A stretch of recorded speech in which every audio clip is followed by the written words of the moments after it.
trying to be live on our other platforms too.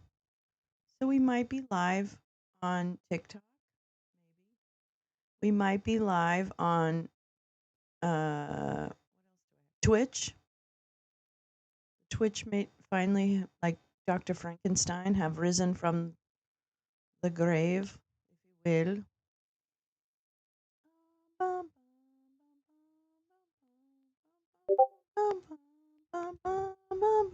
Good morning to you. How do you do? Easily distracted is in the house. Good morning. How are you? I hope you're well. I hope everybody's well in the easily distracted home. I was singing. Oh,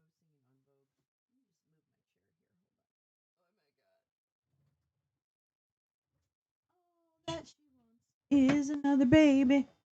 Hi, Carla. Carlolo Lala. That's our comedy troupe. I've decided. Hi, Neil. Bonsoir. Bonjour. Oh no, we've gone through this before. I'm not going to do it again. Oh, how is everyone? I know I'm looking a little red today. It's a lovely sunny morning there in Michigan.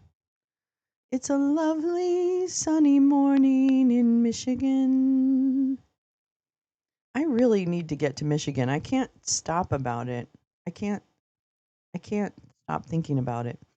Meowing star, I just want restful sleep again. Hope the rest of y'all got some good rest yourselves. Oh, meowing star, I'm so sorry.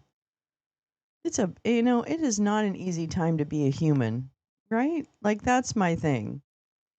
It's just not an easy time to be a human. Good morning, Haggard. How are you, my love, my dear friend? Trying to get some things fixed. I switched things around in my studio slash hovel, and so it's a little everything's a little awkward. So let me see if I can get. And I tried to go live on TikTok and Twitch this morning. We'll see. I don't know. They don't tend to hold, so we'll just kind of go with the flow. I get shut down on TikTok a lot. I think it's because I say a lot of bad words and I probably smoke weed once in a minute. So they don't like that. I understand that. It's not for everybody. Where's my view count? So yeah, I understand. It's fine, but so I tend not to last too long on TikTok, but we'll see. We'll see. We'll see what happens. I don't know about Twitch. I have to pull up Twitch and see if we can even see it. I could do that. I could pull up Twitch and see later on. Where the hell is this little viewer count number? What'd I do with that? My air went out last night. No biggie. Grew up without it. Pool to the rescue. Yeah, tile shopping today. This is going to be fun, Lee. I'm so excited for you. I'm excited for you to do things and have a good, I get to feather my nest, like feather your nest, get your nest kind of settled. I did a little nest work myself this weekend, and it did feel very good. My room is a complete disaster, slash where we do this show. But let's see if we can get the Twitch viewers on there at least. All that she wants is another baby. My weed. Well, anyway, you get the point. There's going to be viewers. It'll be fine. Yeah. Okay. Anyway, it doesn't show you TikTok viewers. It's streaming, so that's something. Well, good morning. Well, good morning. Guten Morgen, as they say. I hope you're well. I wish I had a pool too. Actually, easily, that would be so fun. And at where you are in the South, I won't say where, you should have a pool, girl. J Rans, my love. I love you so much. I was thinking about you the other day and just how lucky I feel like by almost by accident, not by accident, we didn't meet, but just because we all came together. And you're just such a great person, J Rans. I just want to tell you that. I just really like you. I really like you. You guys have to understand what a badass J Rance is. I like legitimately. legitimately a badass and just the most funny, sweet, also sweet person. Um, and just like, I don't know, I really like you. You're a really nice person. I just love people who are like so consistently thinking about other people. Like of course everybody has their moments, right? Like the famous Miley Cyrus. No, who said this? I think Miley Cyrus might have said it, or maybe Hannah Montana. But no, I really feel like you are a very important person in my life. You are very important, and we've been through a lot together. And you are a stalwart person, and people won't know that all the time, but I want people to know that that's how I view you. So there, I don't want to cry either. She is wicked smart. Oh my god, huge heart, huge heart. And also a bad motherfucker. Okay, a bad motherfucker. Like I would want to be beside her in a battle because she's not afraid of anything really. Yeah, well, you know what? You deserve it. Damn it, you deserve it. Here's the thing about life too. People need to hear how you feel. People need to know. Like we need to tell people how we feel about them and what we appreciate about them. Not in a weird kind of like, "Oh, good morning. You have a very beautiful smile." Not like that. But just like, we have to make the weed bigger now because we've got more viewing spots. No, just because people do a lot in their lives to make other people like feel good about themselves, and that's rare, right? We don't get friends like that. Anyway, I'm not going to go on because Jay Rance will be like, "Stop it." But I just want to tell you that because I have a microphone and I get to say whatever I want to say. I can't find this thing. Damn it! Everything would have been so perfect. That's not true. Where's my? Oh, it has to be above this. Okay. I need to organize these things by like uh alphabetical or something because it's not. Well, I can't do it alphabetical because they have to sit on top of each other. I know nobody needs to know that. Okay, come on, bitch, find it.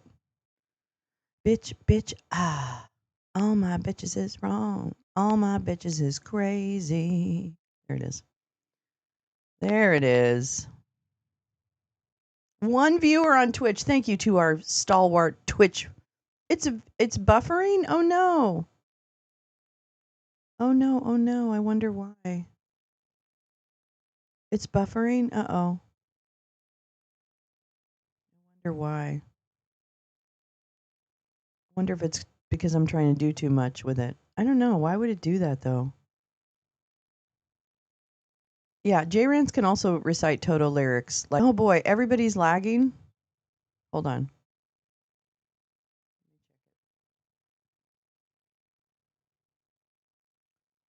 All my bitches is crazy. La la la la la la la la la la la la. La la la la la la la. La la la la la. Better now? Okay. I'm gonna keep an eye on it. It's hard for me to troubleshoot it because there's really basically nothing I can do, but we'll figure it out. All that she wants is another baby. Uh-huh. Boom, boom. Um, Curtains drawn here. People just don't know how hot Southwest Ontario and other parts are. We're very south for the north. Oh, I see what you're saying, Jane. You're kind of in a zone where you can get very, very warm. Very humid. Feels like 93 Oh, okay. Montreal summers can be super hot. Two tan kitties and a microphone. That's where it's at.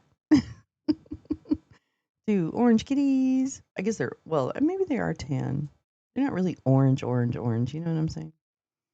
But yeah. So well, you know what I got? What I got was I got oh good Carla. Something I must have done something. I don't know. It's got to be me. I've got to be the drama. That's just the way it is. That's just the way it is. You put water out for critters. That's a good idea. It got hot here. It is hot. Well, I don't even know what the temperature is right now. I have a fan blowing on me though too. 62 degrees. Yeah. Okay. It's a little humid here though. It's a little humid. I put well, there you go, Neil, coming in with the fun facts. I know Neil always does. I agree. It's important to tell people how you feel. I hope we can have a little catch up sometime soon. Sorry it was lagging and I had to rewind, so I'm not trying to keep the combo on me. But you know what? That's such a J Rance thing to say. Like, I'm not trying to keep the conversation on me. I'm just telling you if I love you. Yes, we do need to catch up. I'm really woefully missing my friends uh, on a Zoom, so let's do that. Let's do that. Oh, but you are, Blanche. You are. Gosh, I look really red today. I'm sorry about that. I don't know what's happening with my coloring, but it's not me. I don't really look like this in real life. I mean, I do look like this in real life because this is it. But at least there's that. I want to try and see if I can. I think this is a terrible idea. No, I don't like this. Never mind. I'm coming back. Um, all that she wants is another baby. Whoa. Mm-mm-mm. I don't know why that song's in my head too. I must have heard it somewhere. I don't know. I heard it somewhere. And then I was thinking of On Vogue this morning. I was thinking of On Vogue. Uh, Free Your Mind. I was singing that to myself too this morning. Free your mind and the rest will follow. I'm getting one bit of a sound at a time. Oh no, what happened? Wait, is that me? Oh man. What's happening? Oh, I went down to like 8 viewers. I guess people dropped. Ugh. I can't do any. It just doesn't let me do like anything like really special. I know it's my own technical inabilities, but oh, I'm good. Okay. Oof. All right, good. Phew. I'm scared. I got scared. Well, good morning and welcome to Wake and Bake with Lolo. I'm Lolo, your host. It's nice for you to be here. Please share the broadcast if you would, and hit the like. That'd be really nice. It gives the algorithm a good thing. I doubt it's your Margot Rubio. Oh, little Marco. Oh, little Marco. Oomph dropped a a a GIF, I guess, in the Discord last night that was so fucking funny. Hold on, I'm gonna add it. Uh, I'm gonna call it Sad Marco. Yeah. All that she wants you to know. Wait, is this that? I hope this is it. Oh, it is good. Okay. Oomph for the win. Oomph for the win. We have a sad Marco that we can use when we need it, which we're gonna need it a lot, I have a feeling. What's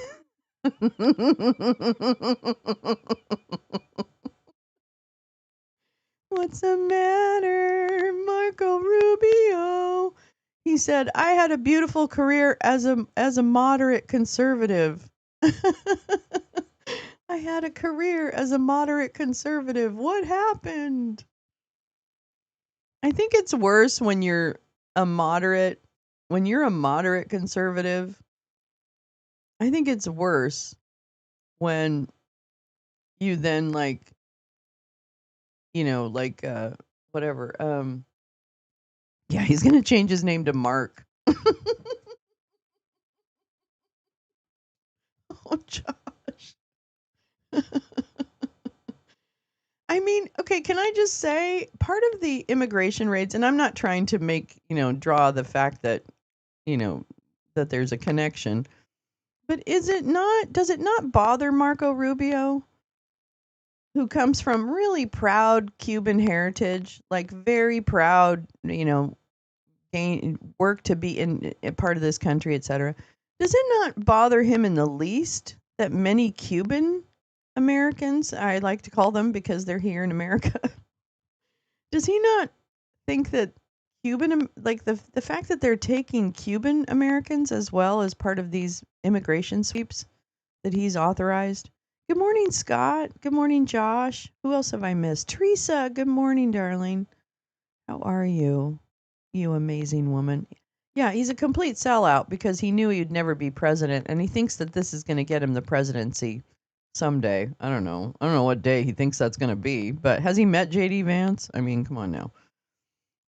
But yeah, Marco just seems really like I'll do anything for a buck, kind of thing. And so but I think, gosh, you're turning your back on really a big population of people that are part of your like heritage and community, and their struggle, right? Like if anyone, he might know the stories better. Yeah, I'm really disappointed. And I don't think they get to choose. Do they get to choose their spokespersons? Because Tammy Faye Rumsfeld, aka Tammy Bruce, who actually is the State Department spokesperson, she is actually like an older Ava Brown, like a washed up Ava Brown. I think that's what I should call her. Washed up Ava Brown. And I mean, just the adulation that is completely, I don't know what you call it. There's a word for it. But when people like pump up the leader a lot with like flowery language, you know how she does it all the time? Well, of course, we have a president, Mr. Dump, who can really do anything. Uh, uh, um, he can squeeze lemons with his thighs. He can, like sycophant. Well, sycophant, but like totally like there's another like I don't know. There's more words for it, but yeah, sycophant. But she really has that language down that sounds very autocratic. When you love an autocratic leader, right? That kind of kissing up. That's what I'm talking about. If it makes sense, because I don't think she has any cachet with anybody. In fact, I'm not even sure. I'm not even sure Marco knows who this woman is. Okay, I'm not convinced. I've never seen them in a room. A fangirl, a groupie. Yeah, it's like a propagandist or not a propagandist, but something, Anyway, the point is like I think it's really interesting, and she's like just about the worst person in one of the worst people in administration. Sean Parnell has a close second in terms of spokespeople, but she's pretty bad. Well, and of course there's always Caroline Levitt, KKK Caroline, who's really just an awful person all the way around. I don't know what her deal is, but I remember. Here's the thing: I have a clip of her. I know from 2023 or 2024, maybe it's early 2024. She was in New Hampshire and she had been running for offices and stuff like that in New Hampshire and failed, right? So somebody needs to look into her background because there's something not quite right there. But anyway, I digress. I noticed her when RSBN was at a rally for him in New Hampshire, and RSBN, the idiot bitch. Oh, Paulina, good morning, darling.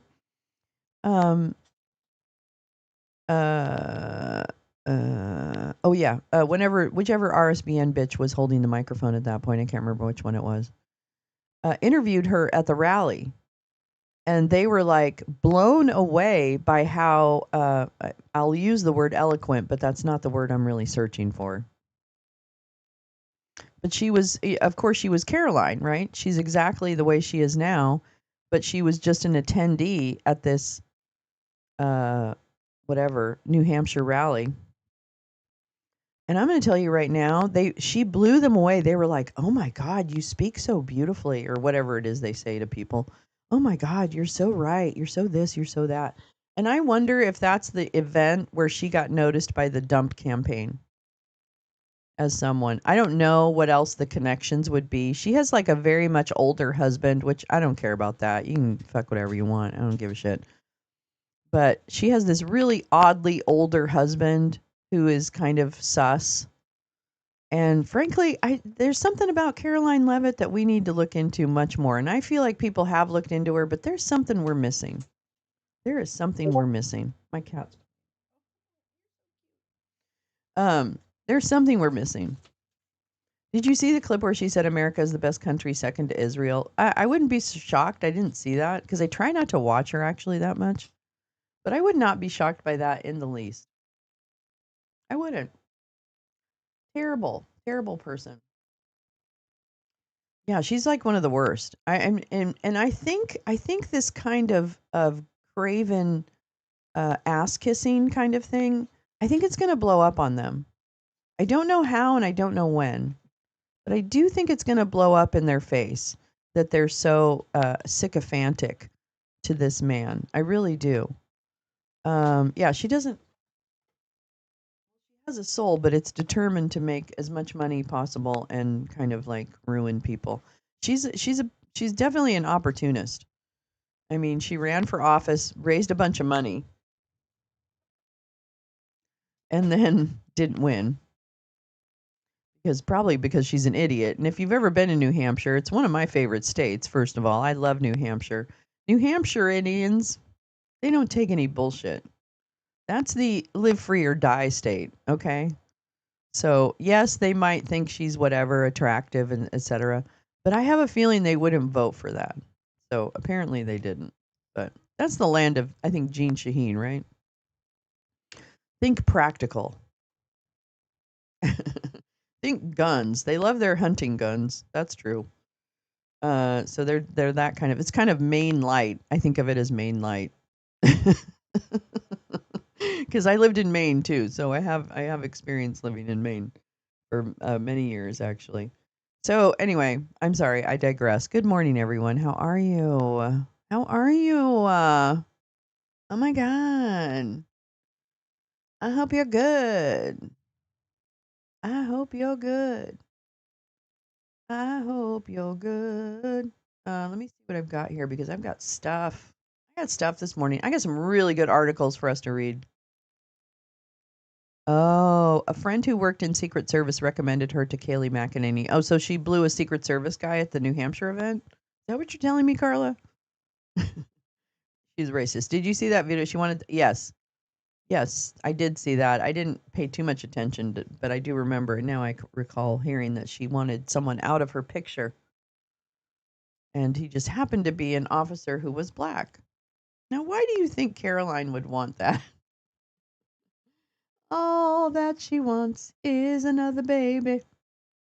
I also have, I found, I didn't watch it, but I have the Palantir swearing in of the top executives into the Army Reserves. I kind of want to, I don't know. I kind of want to. Let me see. What is this? What's this?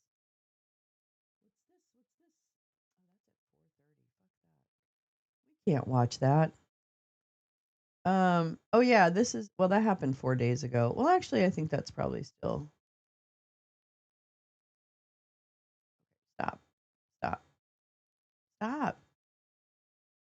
Okay, this is for all of our friends.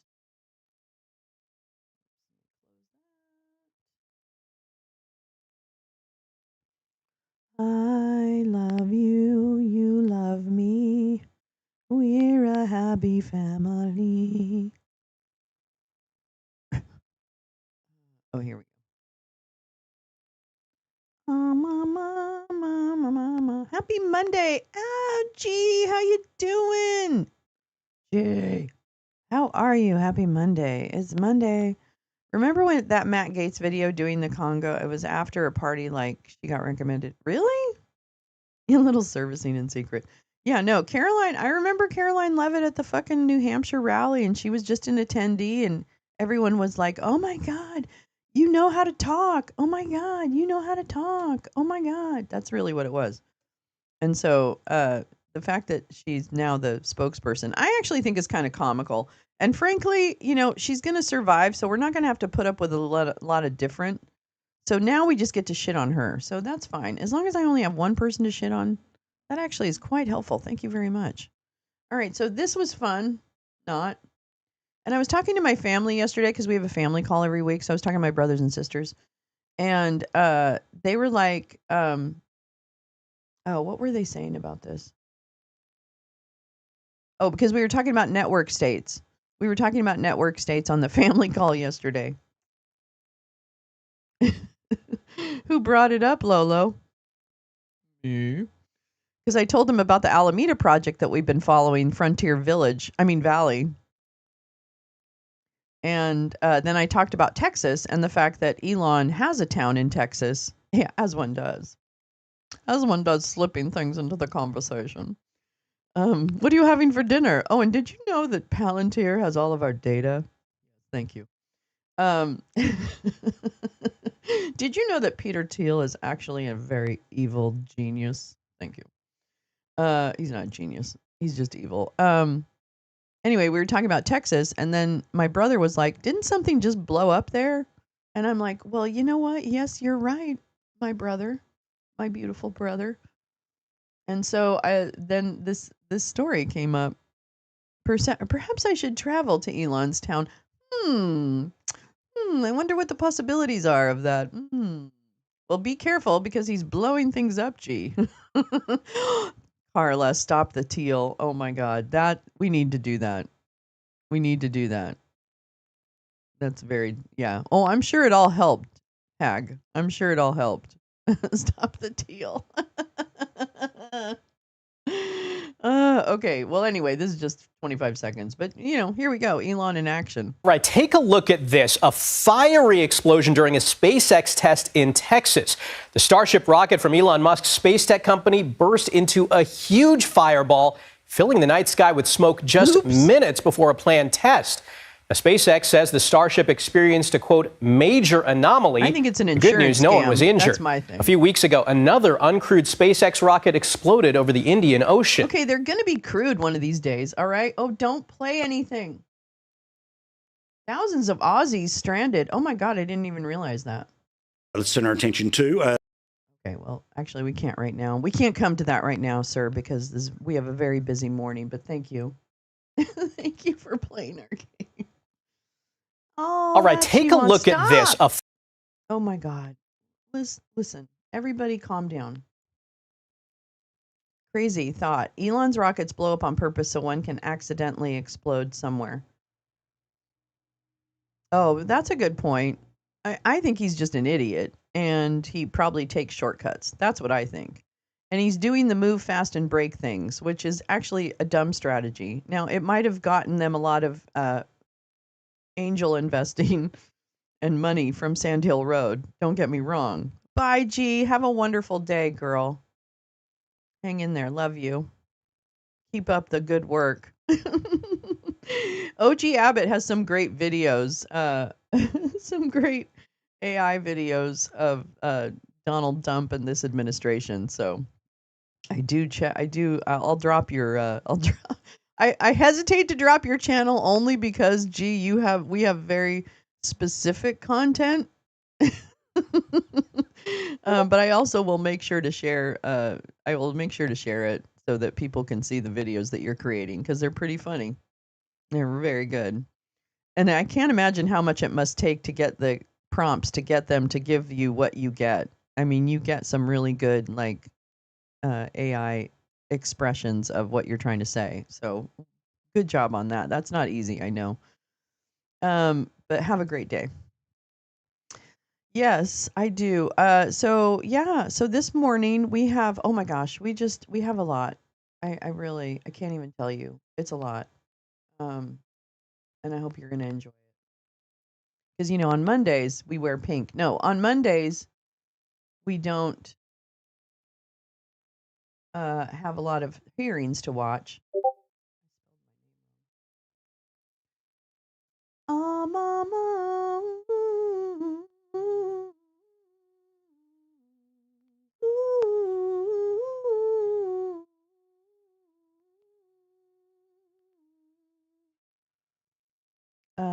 Just let me get them out of my receptacle here.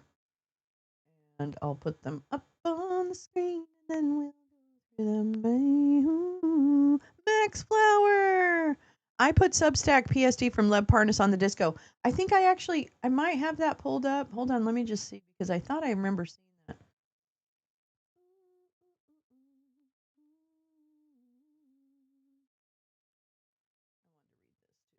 a lot. There's a lot. This might be a longer show, so hang in there. Let me go to the Discord and find that because thank you, Max, for doing that. All that she wants is another chance at love. Okay. Where is it? Oh. Panic at the Discord.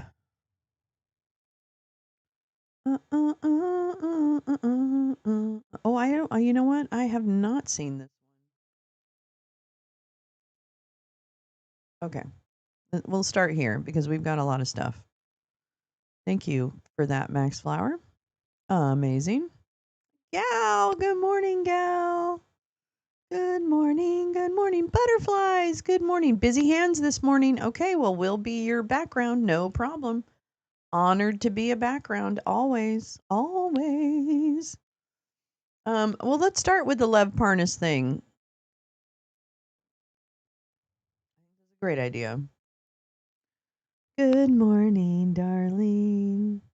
Good morning to you. Ah, Gal, I'm thinking about you this weekend. Everything's all right, and I know stuff is going, stuff is happening. So I love you. Just want to tell you that. All right, so let's tell you about Peter, or actually Donald Dump, and what Lev Parnas is scared about. What's Lev Parnas scared about? Here we go.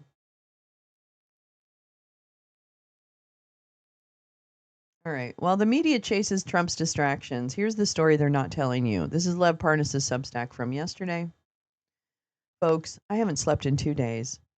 I've been on the phone nonstop, speaking to sources around the globe, gathering real-time intelligence. I changed my setup yesterday, so it's a little like, you know, wanky, little wanky. Lee is here. Yee. I love you guys. Good morning. Welcome to the show. I've been on the phone nonstop, speaking to sources across the globe, gathering real-time intelligence, not recycled headlines, not speculation, not real insight into what's actually happening behind the scenes. And I trust that Lev has these connections. Don't get it twisted. Lev is connected.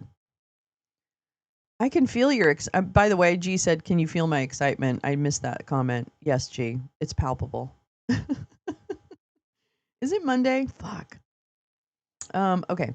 Because as bad as things look from the outside, what the media isn't reporting is even worse. While CNN and MSNBC talk in circles about whether Trump has triggered a constitutional crisis by bypassing Congress, or fixate on whether this attack on Iran will spiral into retaliation, they're playing right into his plan. They're not asking the real question. Why now?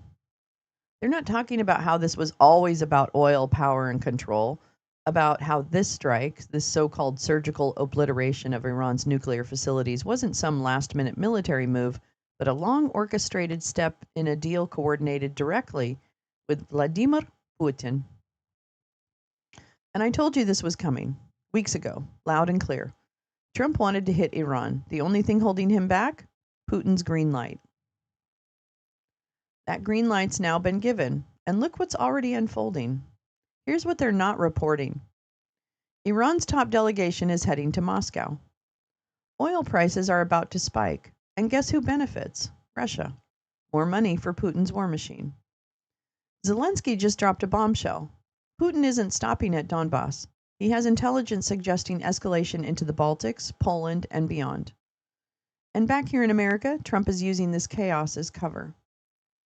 He already sent troops into Los Angeles under the guise of restoring order, but I'm hearing it's just the beginning. More deployments are coming. More cities. More ICE raids. This is the Stephen Miller Russell Vought Project 2025 blueprint in motion. Fear becomes power. Control becomes law. Martial law disguised as national security. Ethnic cleansing wrapped in patriotism. And while all of this is happening, the media is focused on Twitter fights, Trump tantrums, and palace gossip. Here's the truth the pundits don't know. Let me be blunt. Most of the pundits you see on TV have never been in the same room as Donald Trump. They don't know him. They don't know how he talks, how he schemes, how he deals. But I do. I was there. I was his trusted operative, the one he sent to Ukraine to pressure Zelensky to dig up dirt on the Bidens. I didn't read about it in a report. I lived it. I carried his messages. I made the calls. I sat in the rooms where it happened. I know how he thinks. I know how he weaponizes chaos. And I know what he's planning next. That's why I'm telling you now. What you're seeing on the news, that's the distraction. What I'm telling you here, that's the real threat.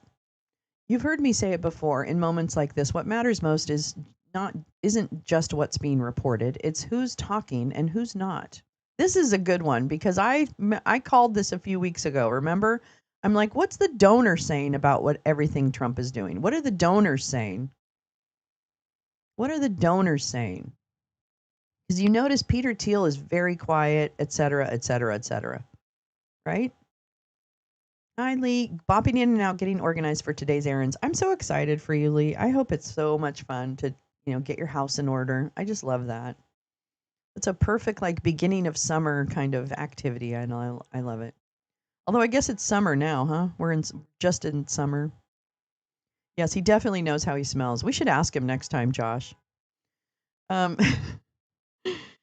Okay, you've heard me say it before. In moments like this, what matters most isn't just what's being reported. It's who's talking and who's not. The headlines will show you Pete Hegseth parroting the administration line. You'll see Marco Rubio trying to sound like he's in the loop. But the name you don't hear on CNN or from any of the pundits is Steve Witkoff. It's true. The guy I've been telling you is running the Real Back Channel conversations. Oh, Jim, 100 degrees. Oh, getting that AC, babes. You guys are having a real hard time in that region. Oh my gosh. I'm really thinking about you. I should check in with my sister. She lives there too. Is Steve Witkoff. The guy I've been telling you is running the Real Back Channel conversations. Through Kamil Dmitriev, Putin's handpicked handler, Witkoff has been quietly brokering the deals behind the scenes. I know. And you have to ask yourself, why isn't anyone in the media asking where Steve Witkoff is? Why hasn't a single journalist or network demanded a statement from him? That silence isn't accidental, it's strategic. Because once you follow that thread, it all starts to unravel. Here's the other thing I'm going to add to this, and he may address it later.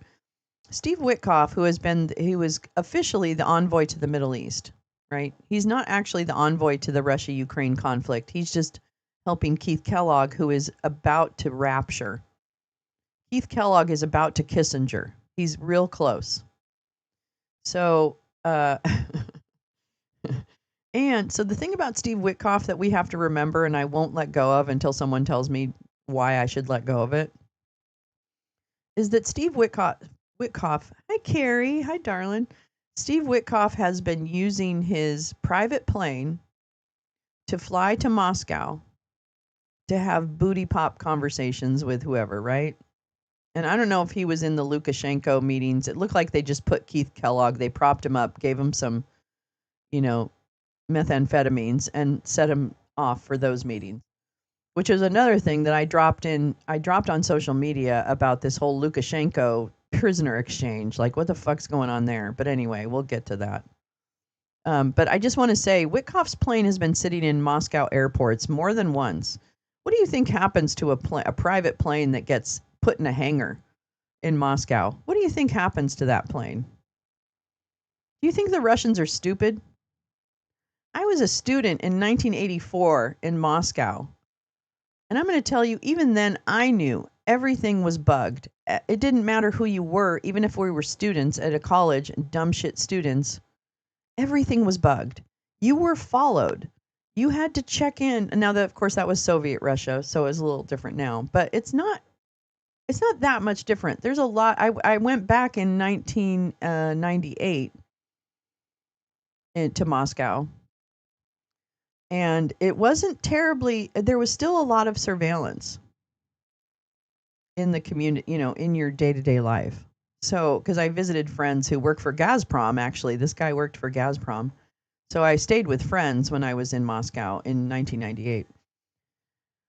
And there's a lot of, anyway, so what they do to Stephen Witkoff's Oh yeah, he's definitely a Soviet. There's still very. It just felt very Soviet still, which is not, like whatever, and whatever. But now the gangs run it. The uh, the little, well, the gangs, I guess. I don't know, mobsters. I'm not sure what you call them, but they run it now. Just the city, day to day kind of thing. Anyway, so I think Witkoff's probably completely compromised at this point. He may not know it, but I think he is. Anyway, let's read on because I'm very interested to see what Lev knows about this. MAGA isn't cracking, it's fracturing. The cracks inside Trump's world aren't rumors, they're ruptures. The MAGA machine is splitting at the seams. I want to make sure I didn't. Okay. Alliances are breaking, sides are being chosen, and not just on social media, but in Congress, in the Senate, in the shadows. Behind the curtain, there's chaos, infighting, betrayals, panic. Some know the end is coming, others are scrambling for survival. And that's why we must be louder than ever. This isn't just about one man. Oh my God, please. It is an entire. I never actually try to refer to this as a Trump issue. This is an administration. Trump is just the front clown. The mafia. Thank you. Yeah, Russian mafia. This is about the system he's dismantling, the democracy he's destroying, and the people he's targeting to hold on to power. This is a movement, a mission, a war for the truth. We're not just observers, we are the resistance, but this message doesn't spread itself. Okay, subscribe. Yeah, okay, blah, blah, blah. Yes, Lev. I'm not CNN. I'm not MSNBC. I'm not some pundit chasing clout. I was inside. I know the game, and I'm risking everything to expose it. I think he actually is risking quite a lot by speaking out because it's not hard for this administration to go after people that have really wronged them in their eyes.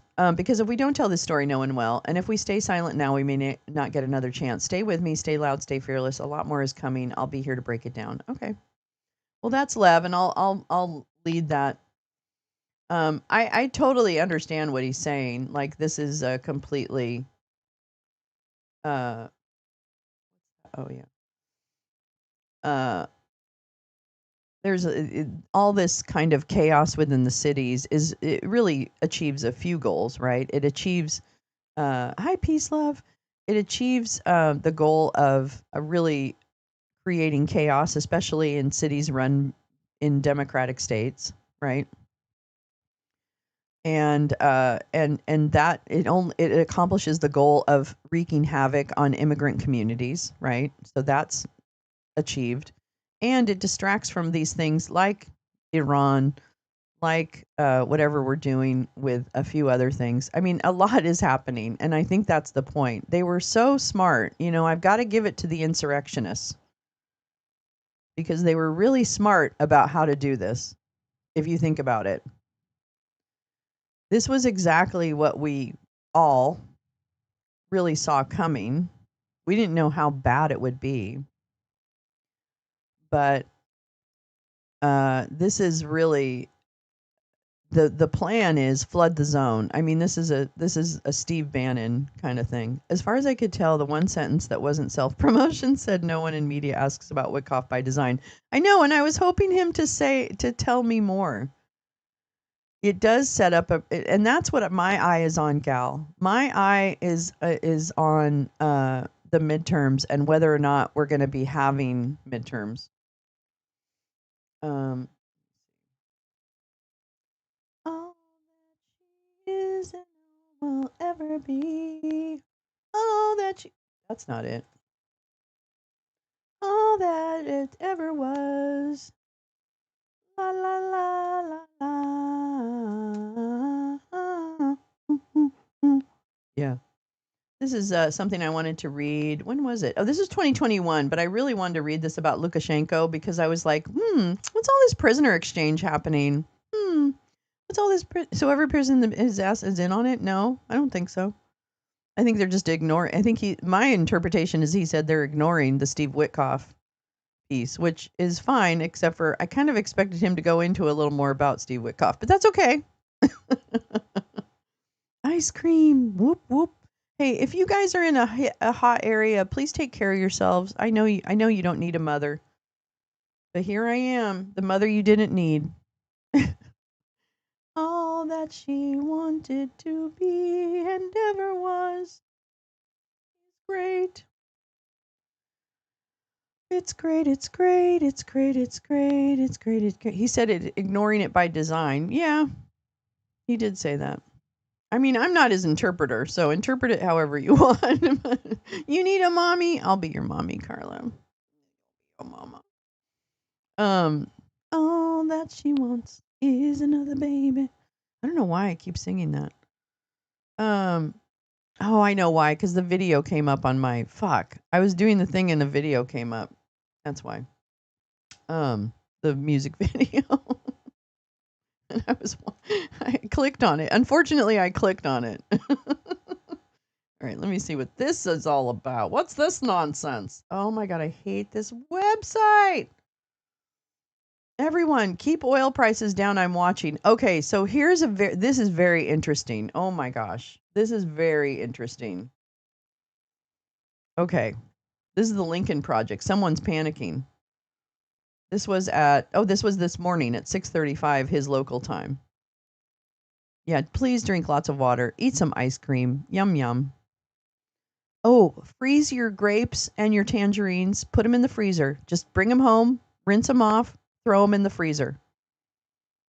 Yummy, yummy, yummy. No, you don't have to buy ice cream. You don't have to buy all that stuff. You eat frozen fruit. It's so good. Anyway, oh my God, my mouth is watering just thinking about it. Okay, here's the thing. And I realize that my interpretation of some of these events, because I don't have any insight other than my interpretation, right? That's all I have is not insight, interpretation. Is that that this actually, I would imagine that the Saudis, UAE, Qatar, whoever's in that region, who met with Trump a few weeks ago, gave him a plane, gave him lots of money, maybe made a tape or two of him in the hotel, kind of dealio. I'm imagining that they actually don't care about oil prices, first of all, because they're oil producing nations, I believe, if I'm not mistaken. And that means that a price raise for them or the pressure to raise prices is just fine.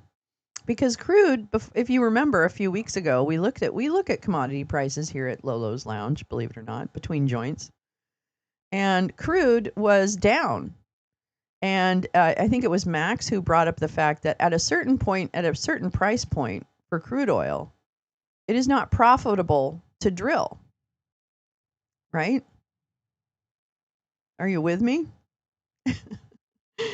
So at a certain point, when crude oil prices drop, it's not as efficient to drill. So you have to. So that's why when crude goes down, typically gas prices go up. Right? So now it seems to me if you're an oil producing nation and you were going through the last few months where crude oil prices were down, if crude oil prices go up, you're in pretty good shape. You know what I mean? So that to me is probably a side benefit of this entire thing. And Dump is really the pawn. He's not actually running anything. He's really just the pawn. Why are we delayed on the chat? Or am I delayed on my chat? Which is, yeah, entirely possible. That's what it was. Yeah, please buy some tangerine grapes, rinse them off, throw them in your freezer. Don't worry about them. Don't wrap them. Don't do any. Just fucking throw them in your freezer. And you will, yeah, he's a panikin. So anyway, this is interesting. Okay, this is something to watch because I mean, obviously we're all convinced that he is not really running anything. That's not the point. He just gets to say things and then it helps kind of create. He's part of the circus. But he's not really the guy planning the circus, right? There's people behind the scenes who are planning the circus and how it goes. Yeah, they just play to his ego because then he does what they want. And the more chaos he sows, it's great. Because then that means behind the scenes they can do things like, codify the deregulation of ocean safety or something, like they can do all this deregulation shit and work on all that while these other things happen. It's hard, right? I was even feeling it this weekend. You guys probably have felt it too. It's like I'm not sure like which issue to focus on, right? Is it the no war? Is it, no ice in LA? Is it like I made a sign? I'll show you. I made a sign this weekend that I was going to use and kind of like, but this is the point. Anyway, you know that. Let me see. Someone's panicking. Someone's panicking. He really is panicking this morning. Here's another one from Gal. Oh.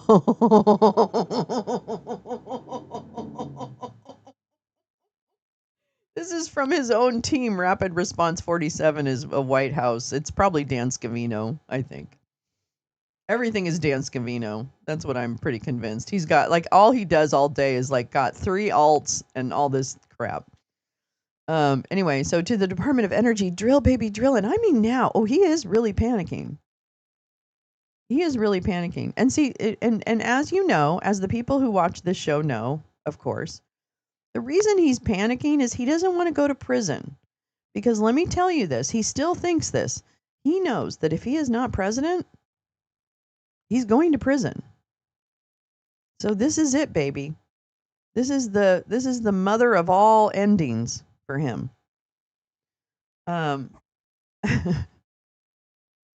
Because he knows he's losing in court mostly. He gets a few breaks here and there, but for the most part, everything that has been challenged against this administration has won. It's just been stalled by stupid appeals and injunctions and stays and all the bullshit. Okay? But he's losing, even in courts. So yeah, there's a little bit of panic. A little bit of panic. Panicking, I'm a panicking. He will get the gift from USP Terre Haute. What's that? Clumpy is a brain-addled, senile, demented lump. Yes. Drill, baby, drill. Disco Inferno. Drill, baby, drill. No. All of the above. Somehow, I know, right? Who is Alexander Lukashenko? Wait a minute. Where did my thing go? Is this it? Did I get to, did this, is this, oh, this is my archive. I'm so sorry. Okay. Oh boy.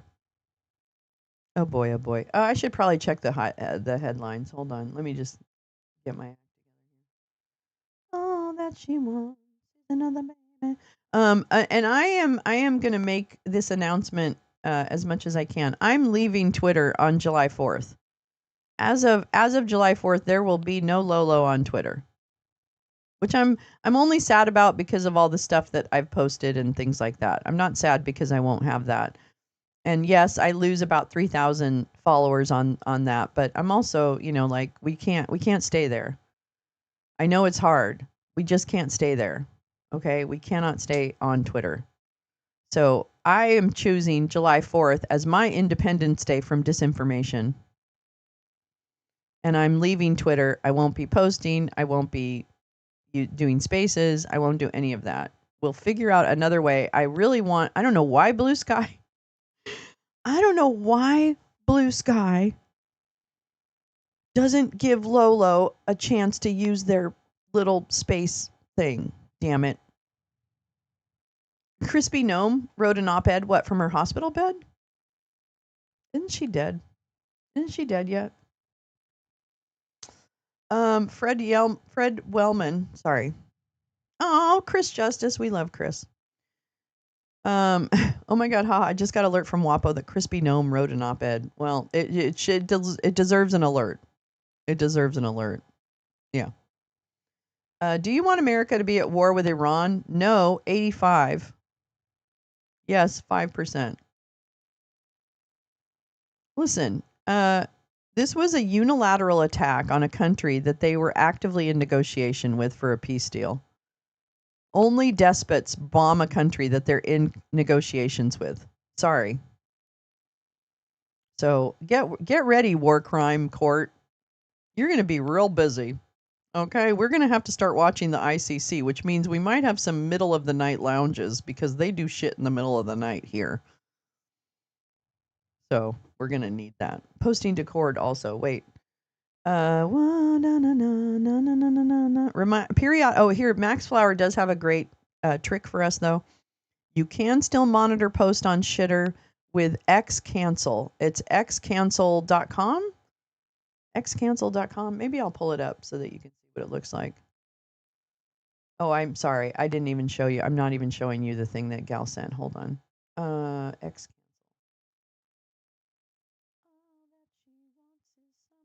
For you. Oh, God, I can't spell. I can't spell. Verifying your request. Oh, yeah, here. Okay, so let me show you what Xcancel looks like.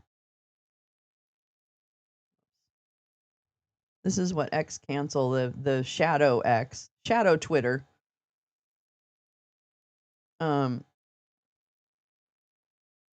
Wait, what? What is this? I didn't even see this. Oh, March 10th. Yeah, no, never mind. Anyway, you can monitor through this website. So I'll link that. I don't know why I have just like all this stuff on it. Let's see. Wait, where was the oh, I know. This is another thing Gal sent us. Uh this is the poll, Fred Wellman's poll. Do you want to be in a war? 85% say no. Mr. President, can you name the continents? Josh. Neil and Josh working on it. Shadow Twitter, yeah. So there is a way to monitor it. But Crown Prince Pahlavi Reza, good morning, SB. How are you, darling? Says Iranian security officials are reaching out to defect. He's now setting up a system for them to join the revolution with guaranteed protection. What does that mean? Crown Prince Pahlavi Reza. I'm so sorry. Where is he from?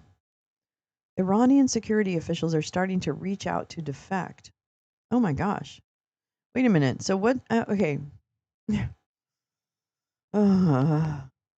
What's happening? What's happening? Is this just another? This is basically the 1980s all over again. Is that what this is? I have a bunch of stuff on Lukashenko. I remember he backed that crypto coin I found. Yes, yes, I do remember that gal. Jamie Rance. Nah, you didn't. You didn't miss a lot. Is that the Shah? I don't know. Is that related to the Shah of Iran, the former Shah? I'm not sure. Well, that's really interesting. And is Reza connected to? Wait a minute. Wait a minute. Rabbit hole, so lovely. Rabbit hole, so lovely, lovely. Oh yeah, he is. He is the eldest son of Farah Diba and Mohammad Reza Pahlavi, the last Shah of Iran.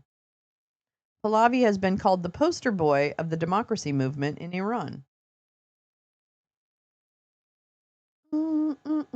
Iran's exiled. Oh, we got stuff. Oh, well, let's just. Oh my God, we're jumping. We're jumping, people. Get your jumping shoes on. We're jumping. This is from 3 hours ago. Yes.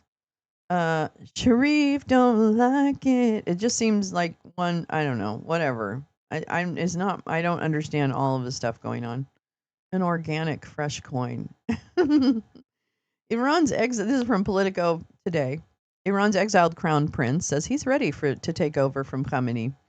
Reza Pahlavi, the son of Shah deposed in the 1979 revolution, offers to lead Iran's transition to democracy after regime change.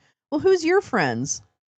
Who's your friends? But Zelensky's own generals were working for the FSB. Link his way. What? What? Whoa, whoa, whoa, whoa, whoa, wait. Oh, the Kyiv Post. I missed that one. Oh my God. Oh my God. Oh. Uh. Wow. Where am I? I'm telling you, get your coffee, your tea, your water, whatever you're drinking, vodka. I don't care. I'm not your mom. Get whatever you're drinking, grab a comfy seat, and strap in because we're just going to read a bunch of stuff today. You don't have to look at the screen, you can just listen. But Gal's on fire and giving us a lot of amazing things. So here we go. And this one isn't hers, but then she gave us the other one. Trust me. But thank you. And who led me here? Somebody else led me here. Wait, I got to give credit. Oops, I'm on. Whoops, wrong scroll. Who said that? Who said that? Oh, here we go. SB. Thank you, SB.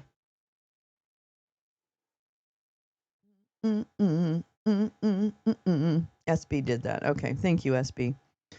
All right. The exiled son of Iran's last Shah today offered himself as an interim leader to take over running the country as it transitions away from dictatorship. What could go wrong? Reza Pahlavi, whose supporters style him as the crown prince of Iran, appealed to the international community to force out the theocratic regime of the Ayatollah Ali Khamenei. He said he was setting up a new secure platform for dissidents and internal opponents of the regime to coordinate their efforts to overthrow the dictatorship and put the country on a path of free and democratic future. Oh, the dreams that they paint for us. Oh, the dreams that they paint for us. Wait. There's a place for us, somewhere a place for us. Peace and quiet and lots of dough. Wait for us, I know. Okay. All right. We are a proud, ancient, and resilient people, Pahlavi told a press conference in Paris on Monday from his wealthy Paris, what was it, pied à terre. To my compatriots, this is our moment. I am with you. Let us build this new Iran together. I'm here today to submit myself to my compatriots to lead them down this road of peace. And there you go. Well, that's it. Well, there you go. Let's go ahead and we're going to go between Ukraine and Iran today, okay? So, again, just strap in, kids. Oh, I really want you to go away. Okay. So, this is from the Kyiv Post. Thank you, Gal.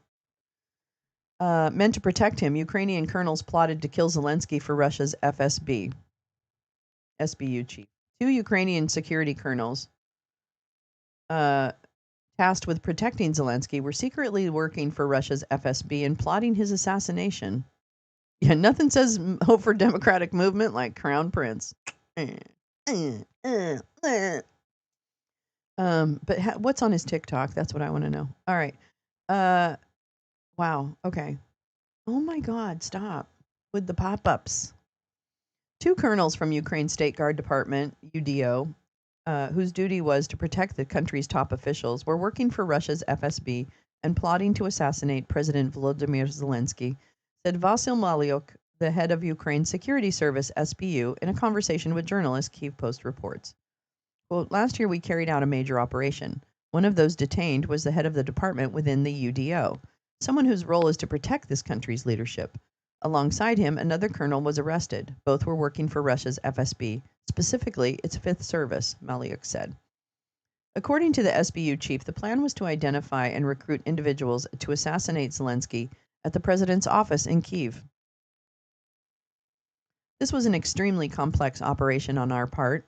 We worked on it for nearly 2 years, essentially from the beginning of the full-scale invasion. We managed to infiltrate the group using a powerful agent technical operation, Malyuk said. He also recalled another attempted assassination, this time in Poland. According to Malyuk, it involved a retired Polish military officer who had been recruited decades ago by the Soviet Union and was recently reactivated as a sleeper agent to eliminate Zelensky during his stay at Rzeszów, I don't know how to say that, airport.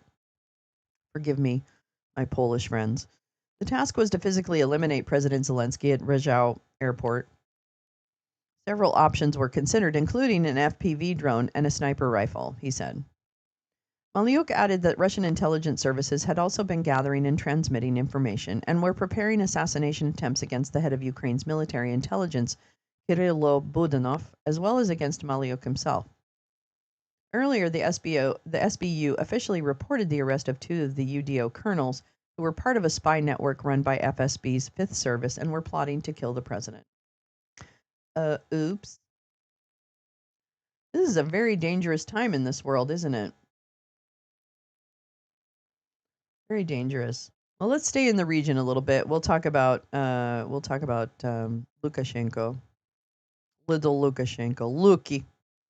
I remember when Taco Don was partners with a couple of Iranian Revolutionary Guard generals on a Trump hotel in Baku. Ooh.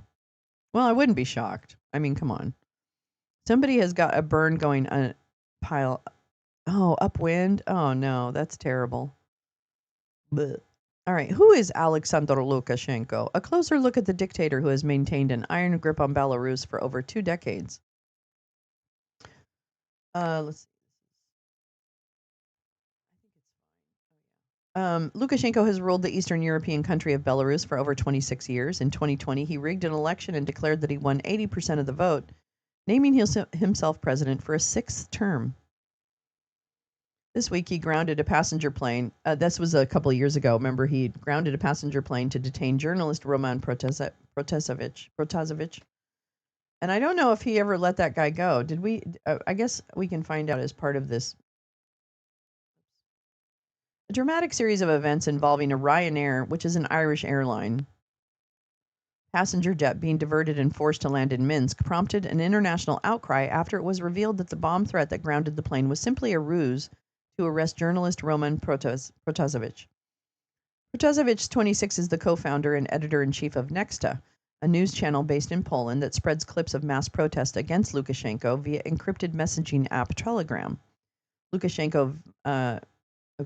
is a vocal opponent of Belarusian President Alexander Lukashenko and was in exile in the neighboring country of Lithuania until he and his girlfriend Sofia Sapega were dragged off the Ryanair plane and detained. The move, I'll find out what I can't even remember. Yeah. Oh, that's true, Jim. Yeah, we have a 22-year-old running our counterterrorism. Everything's going to be just fine. The move drew. We never did read that story. The move drew condemnation from world leaders, including the U.S. According to CNN, the European Union has sanctioned Belarus and will be calling on all EU airlines to not fly over the country. European Commission President Ursula von der Leyen, boop boop, that's our honey, added on Monday that further economic sanctions on the country would be put in place soon. But the root of the drama swirling around the Eastern European country lies in Lukashenko himself. The 66-year-old has kept a firm grip on power in Belarus for over 26 years and has no qualms about enraging the international community just to detain one activist. A strongman with military background and Russian ties. The story of Lukashenko's rise to power in Belarus begins in 1990. Then he was in his late 30s and was a promising young military man who just won an election to parliamentary seat in the Belarusian Soviet Socialist Republic. Lukashenko boasts close ties to the Soviet Union, detailing a timeline of his previously held post in the Soviet Army and his membership in the Soviet Communist Youth Wing. At one point in 1993, Lukashenko was named head of the Belarusian Parliament's Anti-Corruption Commission. But that was just a joke. In 1994, Lukashenko was elected president with 80.3% of the vote, running on the pledge to take the country back from the abyss, and has managed to hold on to power since. Lukashenko's hold on power wavers in 2020, and he's dubbed Europe's last dictator. That's so funny, because he's so not. This is a rally to reject the presidential election results in 2020, so there you go. Lukashenko's hold on power has wavered in the last year. Again, this is from 2021, I believe, as he faced strong opposition in the 2020 election. Fearing that he might be toppled, he falsified election results, declaring that he won 80% of the vote and giving himself a 6th term. What could go wrong? This move sparked protests across the country. Sanctions were even imposed last year by the UK and Canada against Belarus officials in a bid by a group of Western nations who tried to take Lukashenko to task for rigging the elections and repressing peaceful protests. Notice the U.S. isn't in there because that's when Trump was president. Yeah. According to Politico, it is estimated that more than 35,000 Belarusians were arrested during this uprising, with thousands facing abuse and torture in police custody. How does that sound? Does that sound familiar? Does it sound familiar that people who are protesting get arrested and mistreated? Is that like any dissident voice? Let's see. In America, I thought it was legal to film arrests that are happening. But apparently, you get a gun pointed at you now if you take your camera out or you take your phone out during an ICE raid. Because that I've seen it multiple times where people get actual guns pointed at them if they're filming. We're there, people. I don't know about your town, but I'm going to tell you right now, Los Angeles is there in certain parts of the city, and it will spread. It will spread. Right now, it's in parts of the city where, Beverly Hills can ignore it. But it's coming to you, babes. Mm-hmm. It's coming to you. So, West Side, step up. You showed up for no kings, Beverly Hills. Now show up for everybody every day. Okay? Thank you. That's my speech. At one point, releasing a video of himself stepping off a helicopter clad in a bulletproof vest while toting an assault rifle. Oh, he's just so weird. Russian President Vladimir Putin has been a strong ally of the Belarusian leader, even extending a $1.5 billion loan. I think I can definitely open it. I'll check. Extending a $1.5 billion loan to Belarus in 2020 as a gesture of support. Wow, that's quite a gesture. And volunteering aid from the Russian police during the protests. I mean, basically, Vladimir runs Belarus. Okay, we know that, right? So just so we know. Al Jazeera reported that Russia also sent in Kremlin-linked journalists to change the way the protests were covered in Belarusian state media. I'm telling you, I know this is really not a good, disinformation is a key problem in this battle. And it always has been. It's been key in every battle. We watched the 13th last week, where it really talked about the struggles of Black America that continue to this day. So I highly recommend that film. It's on Netflix, the 13th. And then also on Juneteenth, we watched a particular documentary about Juneteenth. And as everyone knows, on Juneteenth, it's really the recognition that in Texas, there was a force sent to Texas to advise that and ensure that slaves in Texas were freed under the 13th Amendment. It took 2.5 years for that to even happen, and then this film talked beautifully about what happened afterwards and the fact that it was just another form of slavery or indentured kind of living, and of course the deep racism against people, and that continues to this day and is systemic. And they talked about the generational trauma, which generational trauma is such an important concept that there was one point, and I won't do it justice, but there was one point where someone talked about the fact that they have shown that in the DNA of Black Americans, you can see the strain of white violence, right? White rape against slaves that has impacted people's DNA all down through the line. And there is a concept that is called generational trauma, which means that even though you may not have lived through an experience, it is such a deeply ingrained part of your psyche, and that trauma is handed down, and so it's just a very interesting and real thing that we don't talk enough about in this country. But anyway, I really digressed, but I just wanted to say it's really important, like a genetic memory. Thanks, Grace Lisa. How are you? So anyway, it's just really interesting, and I highly recommend either learning or refreshing your learning about that. Epigenetic. Yes, thank you, Max. So it's quite interesting, and it certainly kind of like influences my thoughts about this, and it understanding what people have gone through makes it it makes your compassion even greater. And that's what I hope people on the right do, is that when you hate like gay people and stuff like that, I think if you learn if you learn about what the communities have been through and what they continue to go through today, even though you don't want to see it, right? That can be really powerful, and that can really change your worldview. And that's what I'm always advocating for.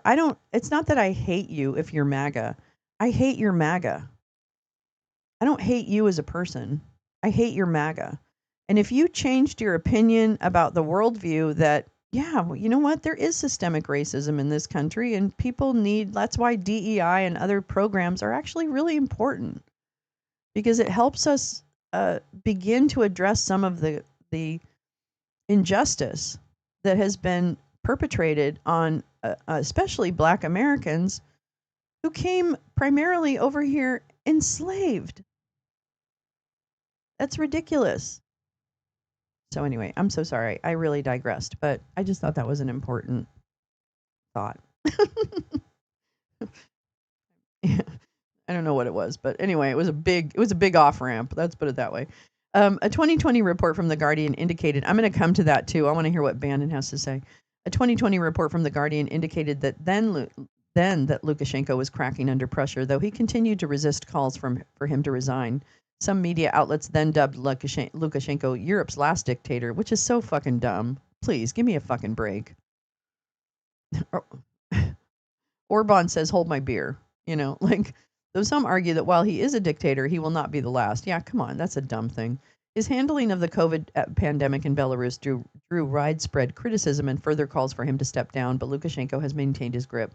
During a visit to Minsk, wheeled tractor plant last year, he countered a question about fair elections by saying, I am answering your question. We held elections. Until you kill me, there will be no other elections. Wait, what? Wait, what? Wait, what? Steve needs to go away. Yeah, Steve Bannon. Lukashenko's widespread crackdown on opposition and dissent. Roman Protasevich speaking during a rally in Gdansk, Poland on 30. This is the journalist that he arrested. Analysts say that the grounding of the Ryanair passenger plane this week, again, this is a couple of years ago, is an indication that Lukashenko will continue to intensify his crackdown on independent media and pursue journalists. Okay, blah, blah, blah. I want to find out more facts. Those are feelings. This is a political message to the Belarusian political migrants of the new wave, and on the other hand, to his supporters, the so-called electoral swamp. Igor Tishkovich, a Belarusian analyst based in Ukraine, told Al Jazeera. The message is that the government is strong and may get to anyone, Tishkovich added. So perhaps the best encapsulation of Lukashenko's life might ironically be one that he wrote about himself. My life, just like the lives. Wait, we need his voice. My life, just like the lives of other presidents, is very busy. You wake up and you keep running.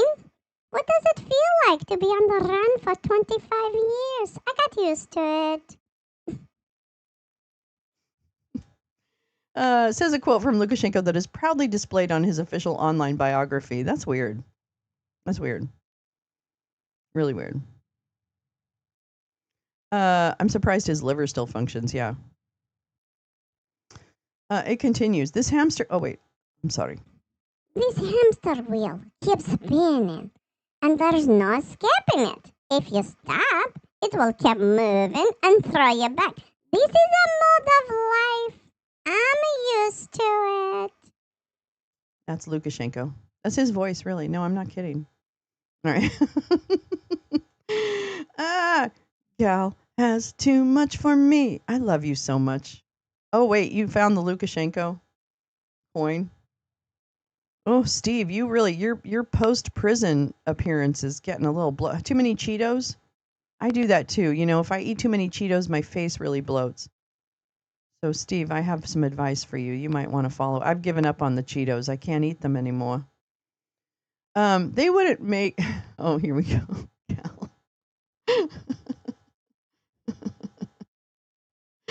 This is the organic fresh coin rap.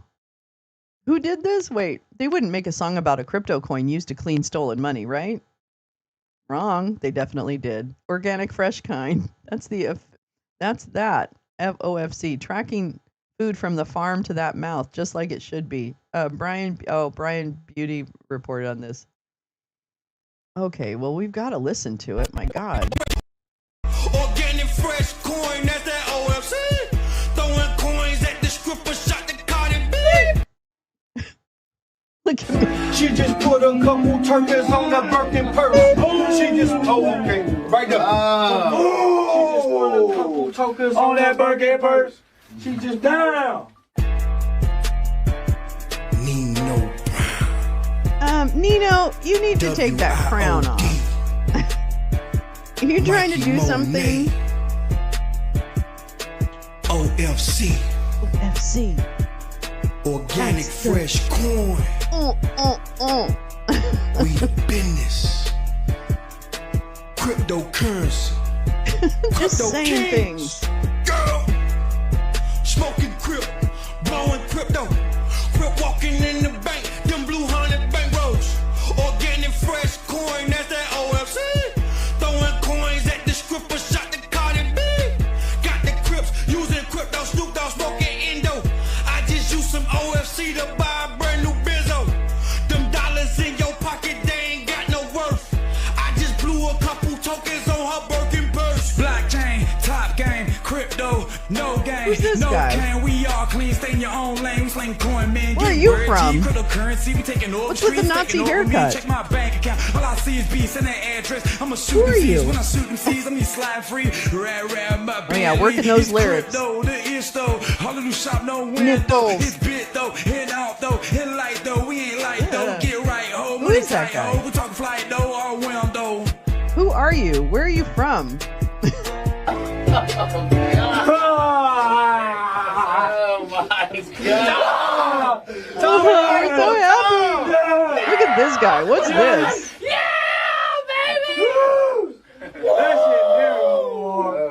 That shit nigga so hard. Okay. Wow. Organic fresh coin. This is 2021. What's this? The only problem is that you're going to have is that you did not buy more. Oh my God, there's a guy in no pants. That's part of their ads? Okay. Oh! Oh! Oh, who do we have here? Who do we have here? Why doesn't it let me do this? Noting GOC okay, we can't I'm gonna link this thread in the description of the video, because if you have not experienced a gal thread before, you need to strap in, because she's gonna lead you through a lot of source documents that show the assertions or the analysis. So you definitely need to take a look at these because they're very good, very good. Very good threads. All right, but then, here we go. Poor Steve Bannon. Doesn't get to be head of the PTA at West Point like Mike Flynn. That's right. Wasn't made head of the Ministry of Magic. Was passed over. He's a passed over queen. That's right. Steve Bannon is a passed over queen. And he's not happy about it. So he's going to bitch and moan about everything that's wrong with this administration because they didn't make him queen for a day. They didn't even get him out of prison. How about that? They didn't even keep him out of prison. What? I think I'm like way behind. My chat seems to be stopping at a certain point. I'm so sorry. That's not Fat Joe. No, that's not Fat Joe. No, that's not Fat Joe. That is definitely not. That chick is Yulia Konstanova. Oh, okay. Grace Lee. So, gee, why are men lonely? The song could have been worse. Jane, actually, it's a bop. I like that. Crypto bankroll. Yeah, there's some good. A couple tokens on a Birkin. It's so cute. It's a good song, but the problem is that oh man, wait. I'll come back to Steve Bannon. Don't worry, we're not gonna. That's the organic fresh coin. We're gonna go back to that. But let's talk. Let's see what Steve Bannon has to say. Okay, so here we go. This is from the War Room. All right, get ready. It's directly from the War Room. Bannon, Trump is proud of the bold, precise strike, and he should be. But now the media is saying we don't know where the material is. You know what follows that line of thought? Boots on the ground. It's coming.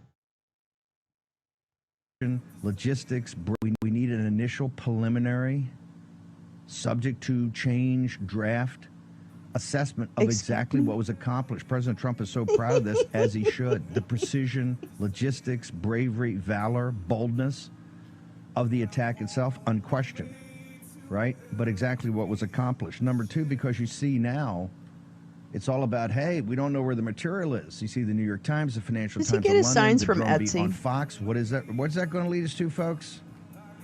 Hey, do we need the 75th Ranger Battalion to go in and find it? Oh, it's coming. It's coming. We need an initial preliminary. Oh boy. Buy crypto, lose your pants and your shirt. Because you're not on the inside, you little squirt. See, I can rap. Hello. I can rap. His weird daughter probably makes him. Yes, she's probably got a cricket. Oh my God, of course. Of course she does. Of course Maureen Bannon has a cricket. Right? Absolutely. Of course it's bad. I mean, I've seen cricket artists that really do quite a bit of beautiful work on their cricket. Okay, I have a small cricket. I understand. It's not a real one. It's kind of just a fake. I mean, like a stupid punch. But anyway, my point is, she's not very good at it. I've seen better cricket outcomes. Okay. What vision is using those weapons developed for the job to do that job? Wait, what? Remember, around that time is when Lukashenko was sending migrants to the Ukraine border to stir chaos before Russia invaded. That's right. That's right.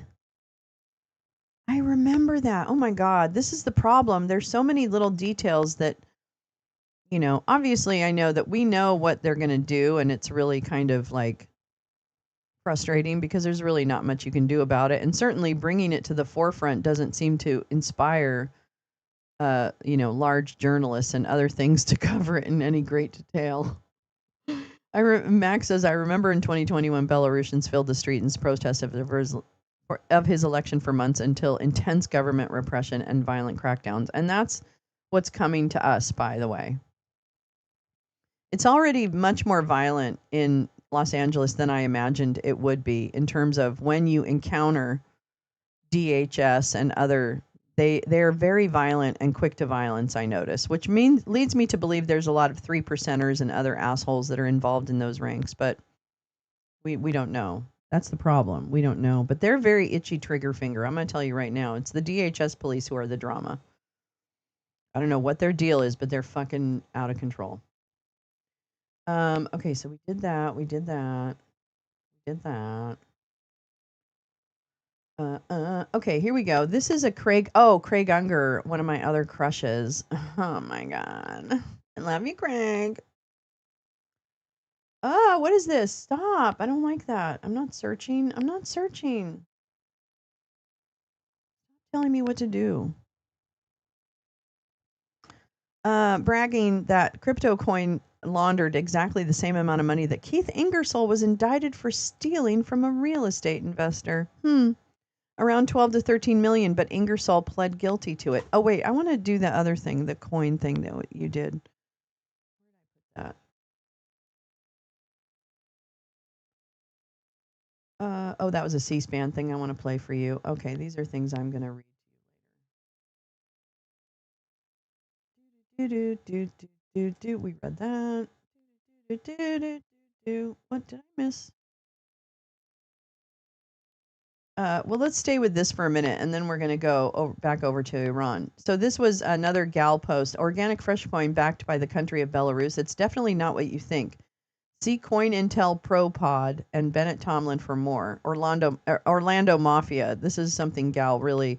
This is what got attention for Gal when she started exposing what Joel Greenberg and Matt Gaetz were doing. If you don't know the lore, Gal Suburban was a really big researcher when it came to uncovering shit that was happening in the Orlando, kind of the Florida politics, which is really rife with a lot of unsavory characters, if you will.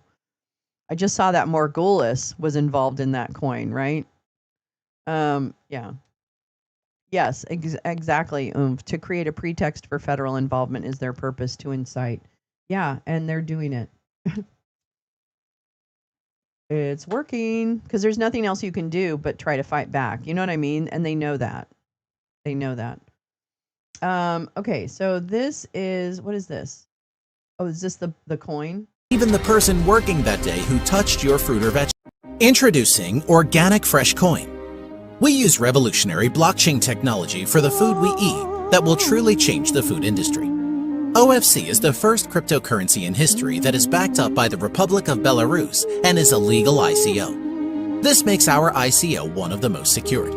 It's not a secret any longer Really? that cryptocurrency has had extraordinary gains in the past several years, on average of 1,300% as a matter of fact. Gosh, sounds too good It is to be true, projected doesn't for it? this year that over $2 trillion will be invested in this market.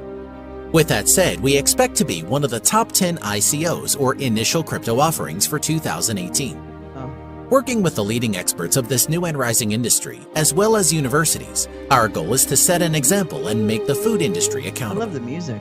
Have you ever bought a fruit or vegetable in the store and wondered what you were buying? Where did it come from? Is it genetically modified? Was it We'll grown buy in the polluted coin soil? and find out. We have just solved that problem. Our technology will allow all consumers of our product to know exactly where the product was grown, as well as even I don't test the get it. soils and Are you produce in a lab eating and the share the coin? results with our consumers. Are we eating the coin? Is Even that the coin? date the seed was Is planted the coin to the of- date it was of- picked. What? Even the person working that day who touched your fruit or vegetable. And that's the way it should be. Every crop will be lab tested to ensure against GMO and polluted soils. I don't get the it. location of crop Are and you every eating the lettuce? documentation Is of the the lettuce farm the being coin? organic. We're taking back control of the things we eat. Exactly. Invest in I our put a bag of future blockchain with in my organic freezer fresh and then eat it coin. one at a time when it's hot. All right. Are you making fun of my great thing?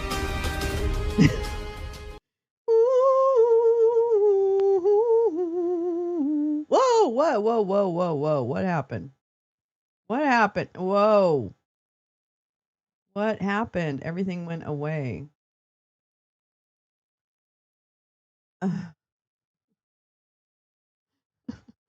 All right. What is going on here? Get out of here. Get out of here. Duck. Oh my god. TikTok, I just can't. Did I even wait? Oh, I am still streaming. All right, just checking. I'm on TikTok, I think, you guys. I don't know. I'm not sure. I haven't checked. They're inspecting the lettuce. Oh, okay. All right. They're inspecting a head of what?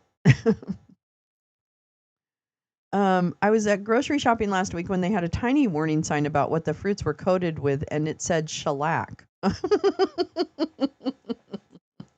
Oh, yuck. All right, let me get my screen back. What happened? There it is. Excuse me. Excusez-moi. All right, where are we at? I don't even know. There's so many things. Hold on, don't leave me. Oh, I do want to read this. The Iran question. This is the Craig Unger piece that I wanted to read. I love Craig Unger. He wrote really good books about Donald Trump's ties with the Russian mob in New York back in the 80s.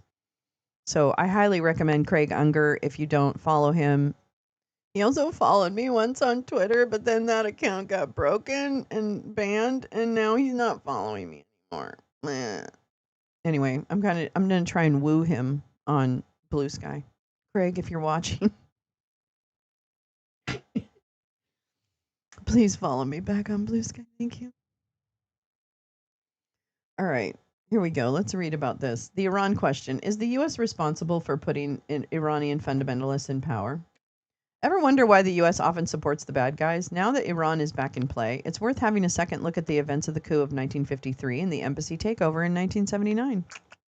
Oh wait, I want to show you a picture of Margulis. So Margulis is like one of Gal's most amazing finds. Oh, is that? Oh, that's. He's so young. He's so young. Look how young they are. My God, what year was that? That's crazy. Isn't that the guy who wrote his own? He wrote his own uh obituary and then died like the next day. Is that the story? Am I getting that right? Here's Margulis, consular uh and Trump's ex-girlfriend and still friend, the Queen of Versailles, self-name. Oh, he's part of that? That comes into play? Oh my God. That's awesome. There he is. Jack and Jackie Siegel of Westgate, Carl and Snanina Dunn Pageantry Magazine, Mikhail Margulis, consul of Belarus. There's Mikhail Margulis. Then didn't he like die or something like and write his own? Did I get that wrong? I might have gotten that wrong. Meowing Star. I have definitely stood in a store looking at an apple, just asking, "What is this? Is this a green? It's so it's so funkest. I'll link this post too, because you really there ain't no post like a gal post. Okay, where am I? There's my Craig Unger. All right, let me take a sip of coffee. Have some coffee. Smoke a little, what.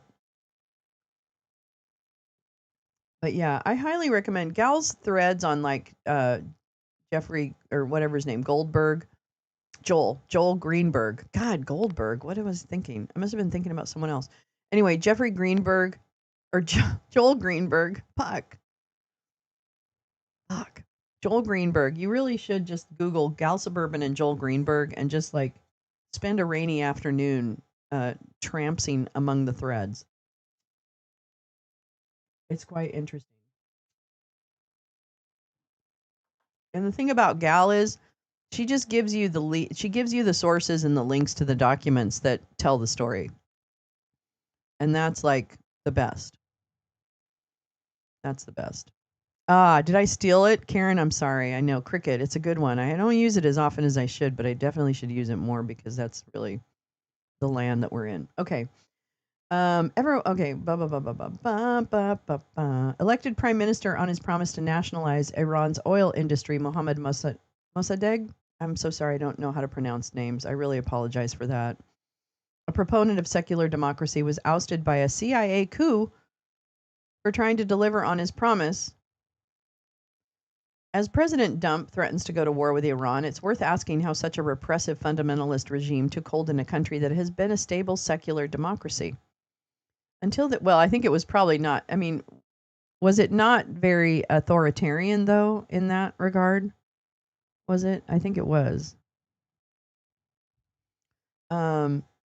Yes, Margulis. Oh, yes, he did.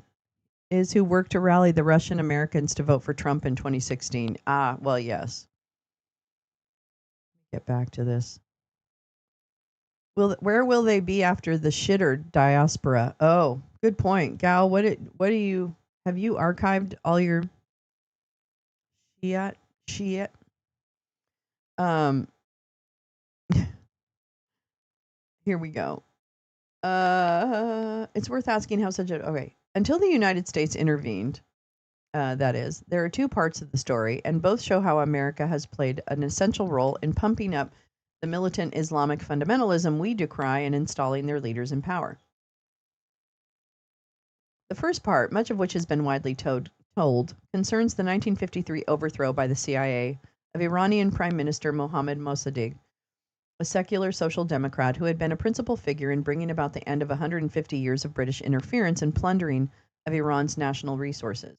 As I wrote in my latest book, Den of Spies, to achieve the goal of nationalizing Iran's oil industry, Mossadegh first tried to renegotiate a new agreement with the Anglo-Iranian oil company, now known as BP, or British Petroleum. No, you're fine. I love you so much. They're the most beautiful interruptions. No.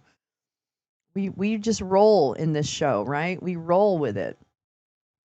When that hit a dead end, Mossadegh then resolved that he had no choice but to commit the unpardonable sin of nationalizing Iran's vast oil industry.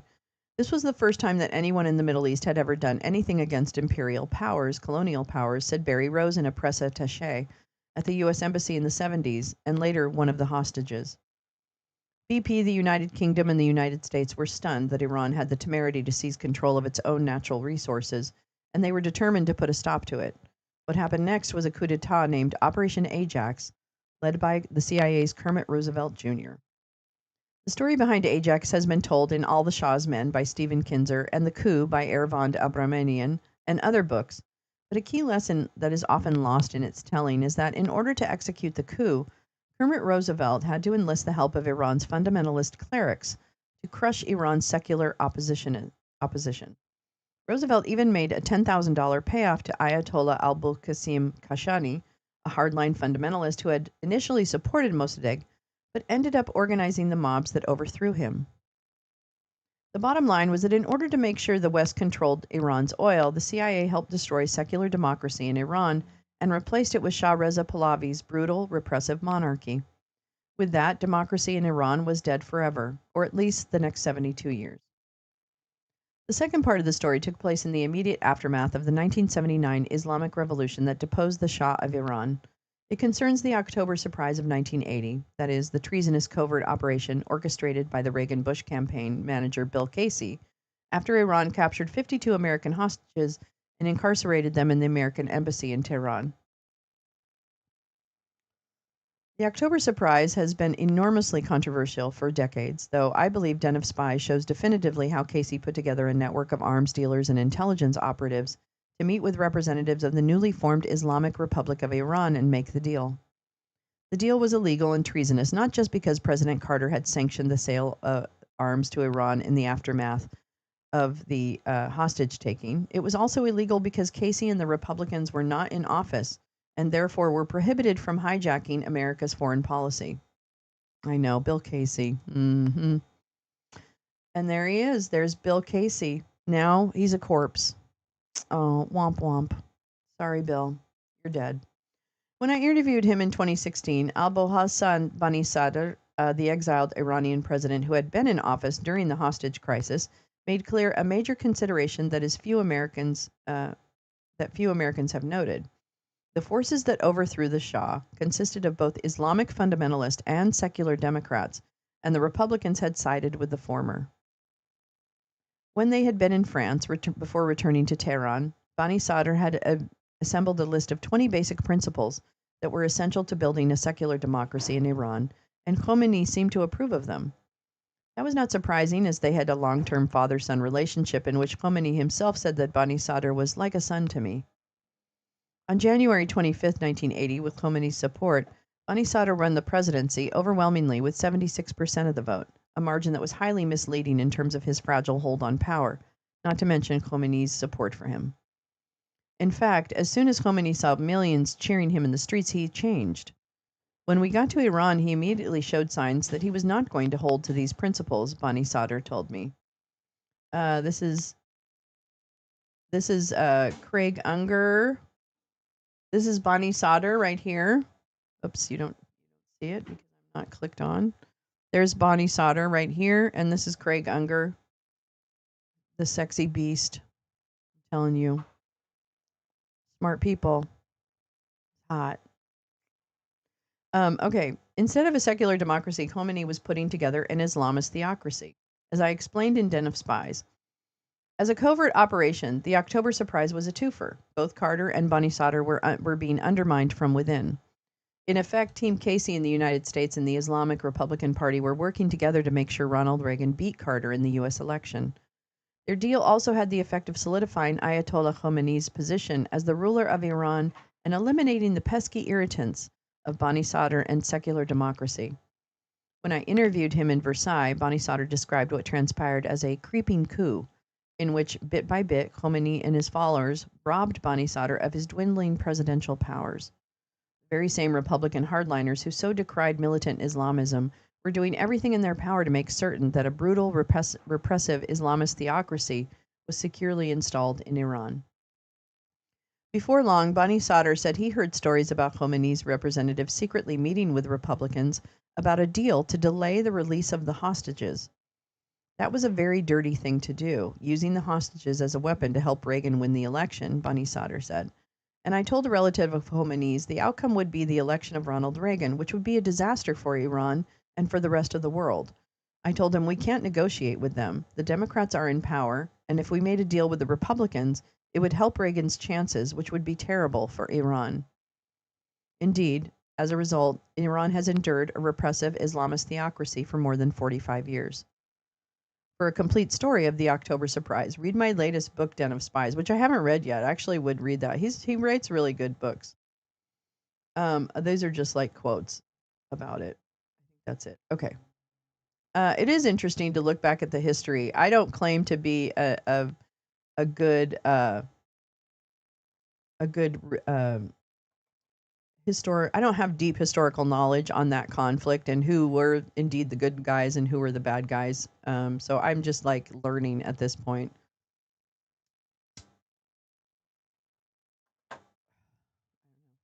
I want the people of Iran to decide what they want. Let me go back to chat now before let's take this off the screen so that you can look at the campfire and just rest for a minute. Rest your eyes for a minute. I love you, Gal. I love your memories. I love those times when I was watching you kind of uncover some of that stuff. It was so exciting and it was so interesting, and just seeing how you really deeply went into those subjects and pulled out really obscure but very important references that supported what was actually happening. I just really appreciated that. We got good friends, you guys. We got really smart, good friends. Here we go. I wanted to say this though. But last note, I got a message today from Greenberg, Joel Greenberg's victim, Brian. Brian Butte, I don't know if that's how you say it. He was a school teacher in Florida that was attacked by Joel Greenberg and others, and they made horrible claims about him and children. And it just caused an amazing amount of trouble just because they didn't want him to win his office. And so Gal got to know him, and she said, I got a message today that today is 5 years since Joel was indicted for stalking him. That's pretty cool and pretty harrowing that Joel is still around. It's funny, they don't talk about Joel Greenberg now. You know how Matt Gaetz is really sidelined? Do you notice that? Do you notice how sidelined Matt Gaetz has become? I think that's what they do to child predators and rapists. Well, except for the one in chief. But for other ones, if it's just too messy, like they just don't want to deal with it, they just put them to the side. They put them in the shed. They just go to the shed, go sit there, wait for us to come get you. Really interesting. Praying and speaking in tongues at the White House? You mean that's not what they're always doing? Come on. A positive power of social media. Too bad that's the exception rather than the rule. I bet your research is invaluable to supporting their case. Lee, I got to meet him a couple of years ago. This is Brian, who is the victim of the Greenberg scandal. He and his wife had me and my family over for dinner. We became great friends over the years investigating Greenberg. He found me on Twitter, crazy stuff. That's so cool. I want to see that movie. I want to see that movie. I want you to make them. Actually, I want a Gal Suburban movie. I agree, Lolo. I had some good friends from college, in college from Iran, have wanted to go to Iran for a long time. I've heard Tehran is one of the most beautiful cities in the world. Oh yeah, the Anthony Bourdain episode in Iran. Maybe we should watch that. We should watch that. I think Gates ripping Kevin McCarthy's House position up was when he sowed his own irrelevance. Really, Meowing Star? Because I thought that was part of their plan. I think it's that when the report came out, when the ethics report came out, I think they couldn't handle it. Like, honey, we can't whitewash you enough. There's not enough bleach in the world to make you acceptable. And that's saying something. That's saying something. That Madison guy disappeared. Which Madison guy? Gal discovered so many connections between all these scumbag traders. I know. It's just really interesting. I really find it interesting. I have a hard time keeping up, but I still, it's there. It's all there. Gal, did you already say what you're going to do with your? I don't know if you're leaving Twitter on July 4th. I'm not forcing anyone to do it. It's just a good day to do it. But what are you going to do with all your stuff? But you know what, though, Meowing Star, I don't think you're wrong. I think his approach was almost uncontrollable for some of them. So I can see a world where also that kind of charade that he, that party trick he did with the whole Kevin McCarthy nonsense and people yelling at each other. I can see a world where donors were like, this is not okay. This is not okay. So that's what I think. I think you're right. So no need to revise. You're just amending your position to also include the fact that he sealed the deal. It took so much pressure for Mike Johnson to finally get rid of Gates. I know. You're going to keep on Twitter to keep that stuff up. I know you don't really tweet, but it is going to be there. So go through X Cancel and check out Gal Suburban. That's right, kids.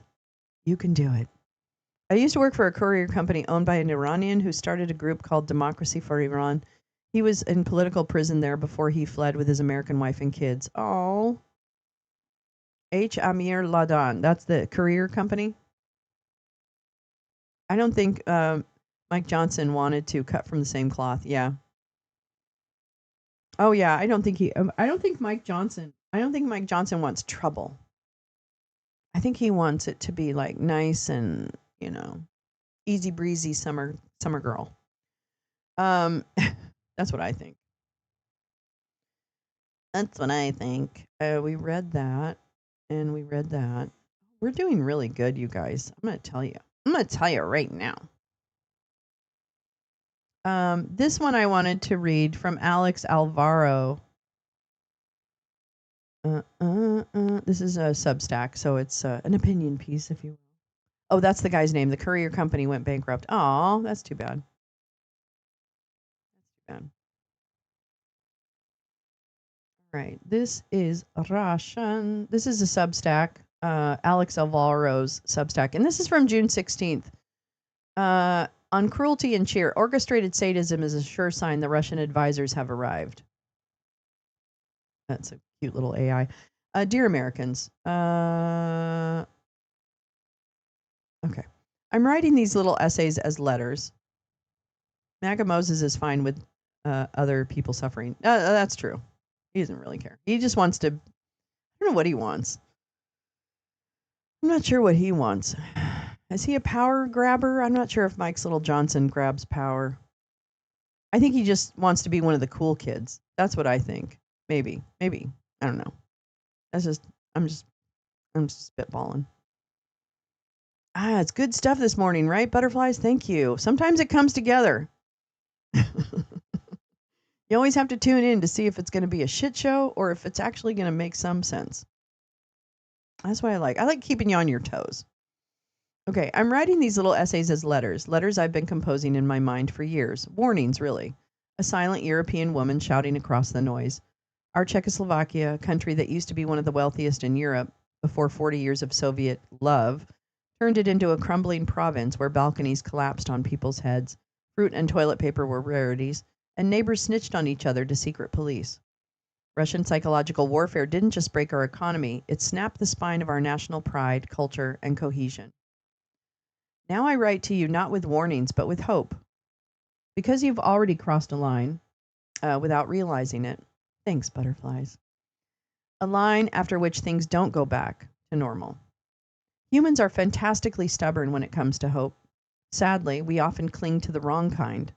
Real hope is hard-earned. It comes from knowing your enemy by name, face, and smell, and from knowing how to fight them. I've seen the kind of false hope up close. I've seen it in the stories of Czech grandmothers. First, Hitler came and occupied my country. And what did the grandma say over coffee? Oh well, it'll blow over by autumn. My homeland was forced by France and Britain to give up part of its territory to Hitler, all in the name of the infamous peace. American businessmen clapped. What came instead? Hitler got cocky. Like every bully, he smelled weakness. He took Poland, took the rest of my country. Then he turned on France and Britain. The rest, well, you know the story. It was the blood of American soldiers that helped Europe rid itself of that lunatic with a flair for rallies and sponsorships. Then came the Russians. And what Hitler did in 7 years, the Soviets stretched out for 4 full decades. Their gulags were somehow even worse than the Nazi camps, as testified by Marguerite Buber-Newman, a German philosopher and writer who survived both. But no one ever pointed a trembling finger at the horrors of Russian culture. There was no catharsis, no victory parade, no Nuremberg-style trial where an American Attorney General, Francis Biddle, could say, "Gentlemen, we are not judging you for violating your own laws. We are judging you for crimes against God." Instead, the Russians played dress-up. They pretended to be civilized just long enough to move their stolen billions west and start corrupting America from the inside out. And it worked. It took them 30 years, but it worked. You traded your fighting spirit, your respect for the law, your bedrock conservative values, and your living, breathing faith in God for a tacky carnival. A pathetic media vaudeville show full of fallen angels with microphones, where lying is trendy and everyone pretends a reality show is reality. Listen to the voice of a country that already fell, just like yours is beginning to. We too thought it would be temporary. Our first dictators were clowns, uneducated, pathetic, laughable. And that laughter, our smug mockery, blinded us to their most dangerous trait, submissive sadism. The wife of our first dictator used to go stealing for duvets, fur coats, and fine china in the homes of people the regime had just executed. You read that right. She picked out bed linens from blood-stained closets like it was Macy's on Black Friday. And because it was so grotesque, people refused to believe it. The fashion of the day was false hope. Surely there's a reasonable explanation. Surely the Democratic ministers who gave in to the Russians had a master plan tucked up their sleeve. Spoiler, they didn't. Sadism wasn't part of Czech culture. We were a peaceful people who liked their neighbors and loved their little garden plots. But the Russian advisors, the experts installed into every ministry, made sure that sadism became a strategy. They taught us their culture. They drilled their thinking into us like a virus. Our TV didn't air sitcoms. It aired show trials. Real judges were replaced with party sadists. People with inconvenient opinions, those brave enough to speak truth, were tortured into false confessions. Then broadcast on national radio and TV. Everyone was required to watch. And afterward, people were told to sign letters of public approval for the executions. What the Russians did to my country wasn't just occupation, it was generational trauma. It was a snapped spine, cracked across the backs of our parents and our grandparents. It was a soul infection. They poisoned our art with kitsch. They infected our culture with cruelty. If you keep hoping your Democrats have a plan, if you keep hoping things will just sort themselves out, then I'm afraid this is your future too. But here's where real hope enters the story. We survived the Russian madness, and sadly, we didn't do it by becoming heroes. We survived with humor. Fear taught us to rebel quietly, not with martyrs, not with winks and whispers. But what kept us human, what kept us sane, were the explosions of laughter that came after dinner, when the doors were locked and no one was listening. In the 1950s, when the media was a parade of sadists designed to infect us with obedience, we told jokes, loud, dirty, rebellious jokes.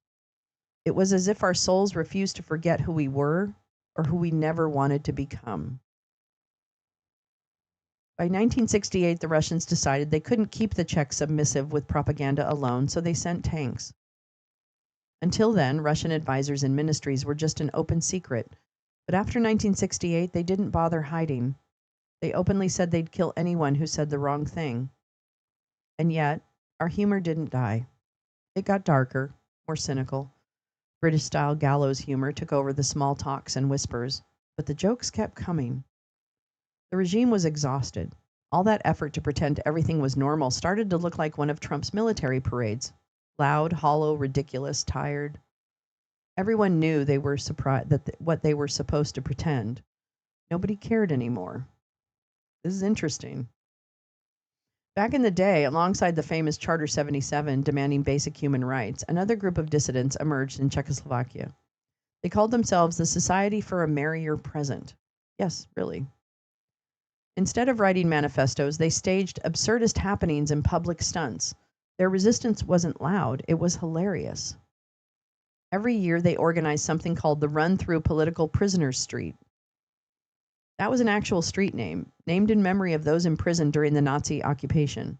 But the communists, in all their arrogance, never realized the name might one day refer to them. So early in the morning, as office workers in suits and trench coats rushed to their government jobs with briefcases in hand, they would suddenly start running. Just running. Random people sprinting through Political Prisoner Street. Nobody said anything, but everyone knew what it meant. It was a protest, a joke, a dare. It was resistance with punchlines, and it drove the regime absolutely insane. You see, the secret police didn't know how to criminalize jogging. They couldn't find a clause in the penal code that said no running in business attire. They couldn't ban sprinting before 9 a.m. And the funniest part, the cops would try to chase them, literally. Secret police in leather jackets would run after the joggers yelling, "Show us your ID."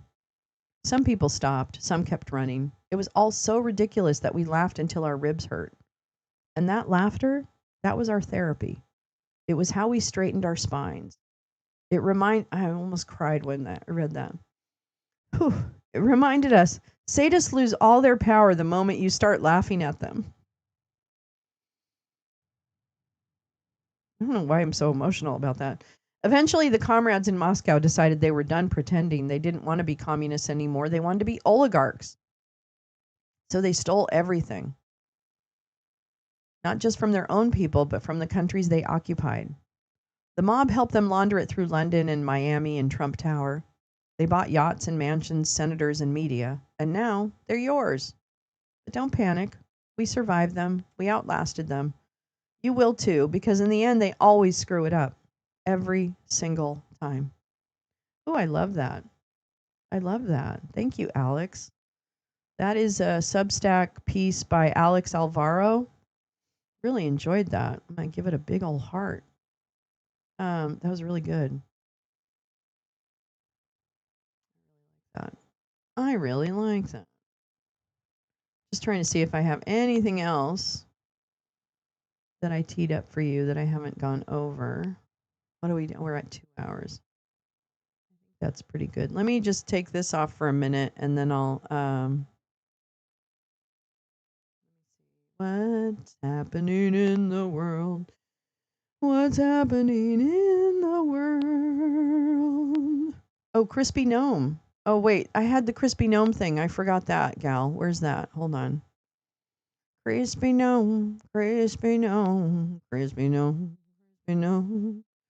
I'm a little crispy gnome. I thought she was in the hospital and near death. What happened? What happened? Oh my gosh. Why can't I see? I can't see the Crispy Gnome thing, but hold on. Crispy Gnome visits a law enforcement training center in Harpers Ferry, West Virginia today. That's right. That's what's happening this morning. Secretary Rubio. Oh, no, that's days ago. That's not happening today. There is a UN Security Council meeting I wouldn't mind listening into. And NATO is having their summit, right? NATO is meeting now. But the problem is that it's at midnight. So we might, I don't know, but we'll see. One of these days I have a feeling we're going to get into some midnight lounges. I don't know why, but I feel like it's going to happen. New York Times, Pentagon feared Trump would blurt out Iran plan. Hey, didn't he? I feel like he leaked a bunch of shit. That's what I feel like. It's from, and actually, I'll tell you, Bobo studied film in the Czech Republic, in Prague. So she loves the Czech Republic so much. She really, that's a very special place for her. It was a beautiful experience studying over there. And she really, actually, I met up with her after I was in Africa. So I was living in Africa at the time, in Liberia, and I met up with her at the end of my little assignment, if you will. So we met up in Prague when she finished her program.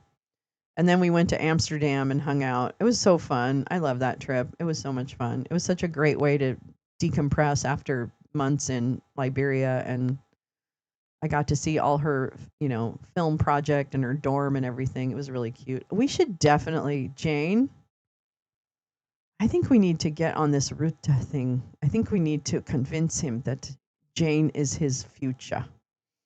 Yeah, so anyway, we love the Czech Republic very, very much. It's just so beautiful. It's a beautiful city. It's one of the most beautiful cities. So, it's got a lot of white supremacists in it, so you have to kind of deal with that. But generally, the people are amazing, wonderful people, of course. And the food is beautiful. And the old Prague, or whatever it's called, is really gorgeous and definitely worth seeing. Absolutely. But yeah, I really want to go to Croatia. Oh my God, I've heard like the Balkans and everything, and I'm sorry I don't know all the names. I've heard it's like so beautiful, like just stunning. I really want to do that. Yeah, I guess they saved her, damn doctors. You had a moment, doctors. Okay. Could have done something for humanity, but okay, no problem. Let me find the New York Times thing. Wait, Oh, you know what? Is that today? Oh shit. You know what's going to happen? Let me tell you what's going to happen. Oh boy. Pam Bondi is testifying today on the House committee at 11 a.m. Pacific, 2 p.m. Eastern. We're having a twice baked today. I didn't realize that. So we're going to have a twice baked. If you don't know what that means, it means I come back for a second show in the same day. So I'm coming back for a twice baked this morning because bitch kitten. Okay, make sure you have a bucket nearby that you can throw into. Okay? Throw up into, I mean. This bitch kitten is going to testify in 2 hours. And we are going to do that. We are going to watch that. I want to go. We have a place to stay in The Hague, but I have to come along. Lee, what? You have to come along. I don't even care. Crispy gnome. Grift versus host. What's that mean? Who's hosting and grifting? Or grifting and hosting? I missed something. I'm a very small percent Balkan and the Baltics less than 5% of each. Nice, Karen. Nice. Make her cry. Lee says I have a trip planned for Italy and Croatia in 2028 based in Perugia to travel around the region. Finish her. Wait. Finish him. Yeah. I had some loaded twice baked the other day. Oh my God, Paul J, that sounds so good. Hello, Paul J, my love. How are you? I hope you're well. I'm glad you're here. Yeah, it's more fun than watching alone. That's for damn sure. Yeah, popcorn for lunch. Because this bitch is going to be on our screen talking about her budget. But we're coming back for that. Let me tell you. Pam Bondi, give me a break. Give me a break. Is there a tariff on twice bake? Hell no. It's all for free, baby. That's right. It's all for free, baby. Yeah,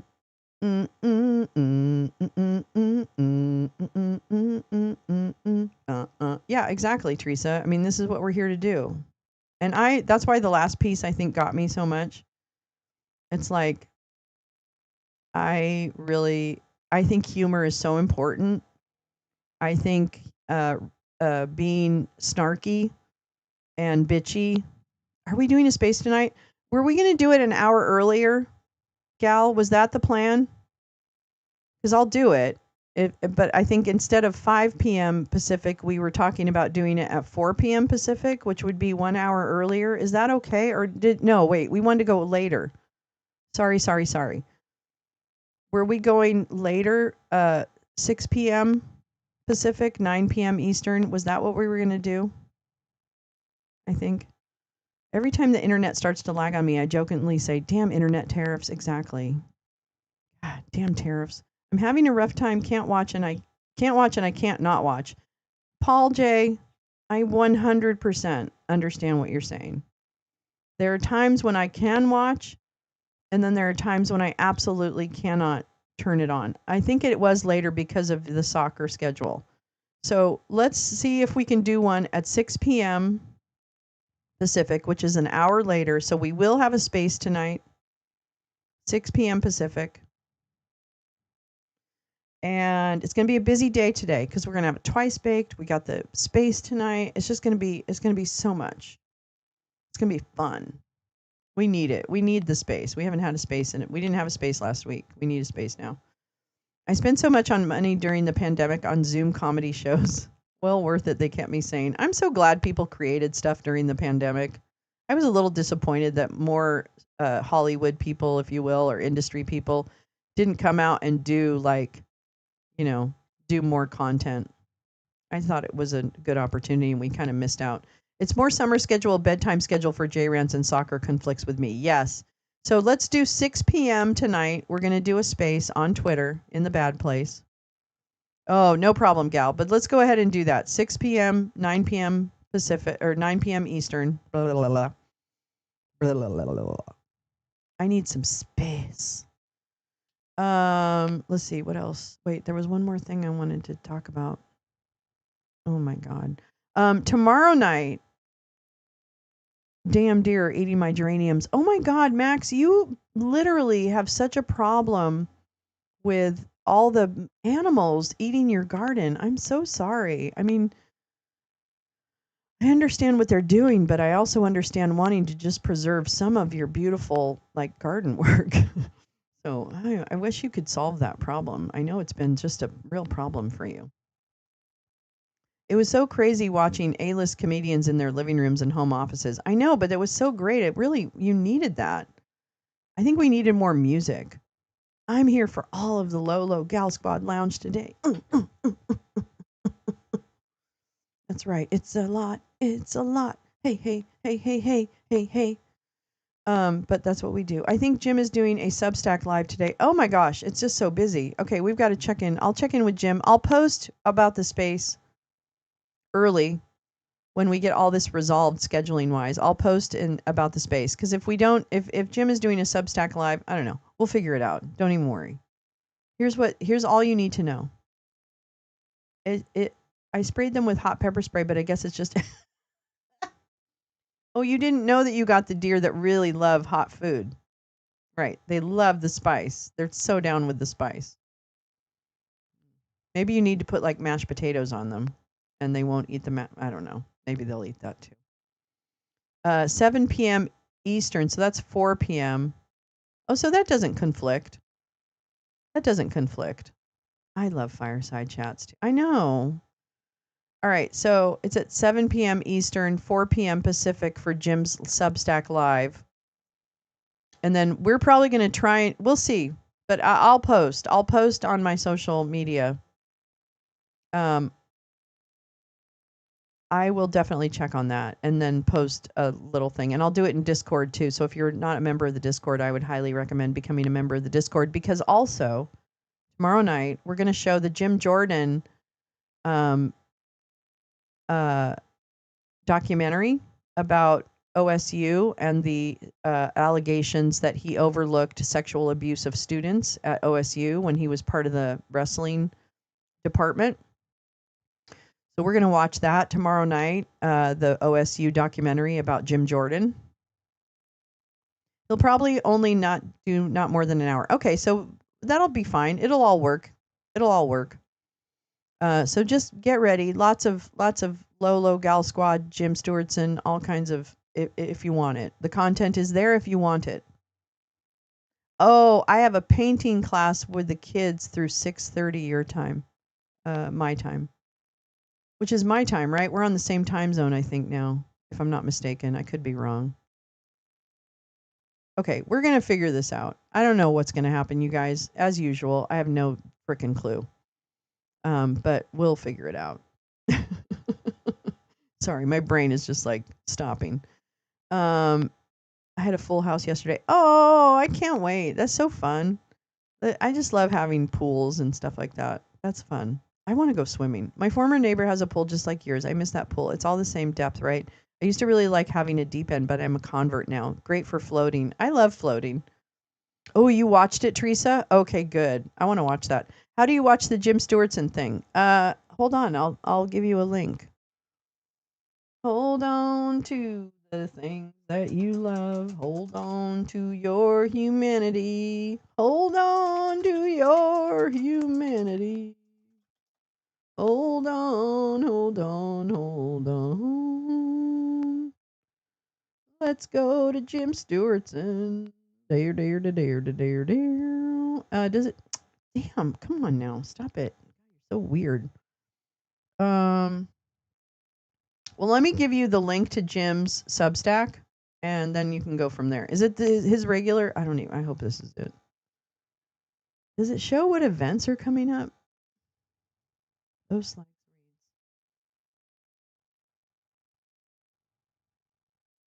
Well, let's go ahead and share that. Okay,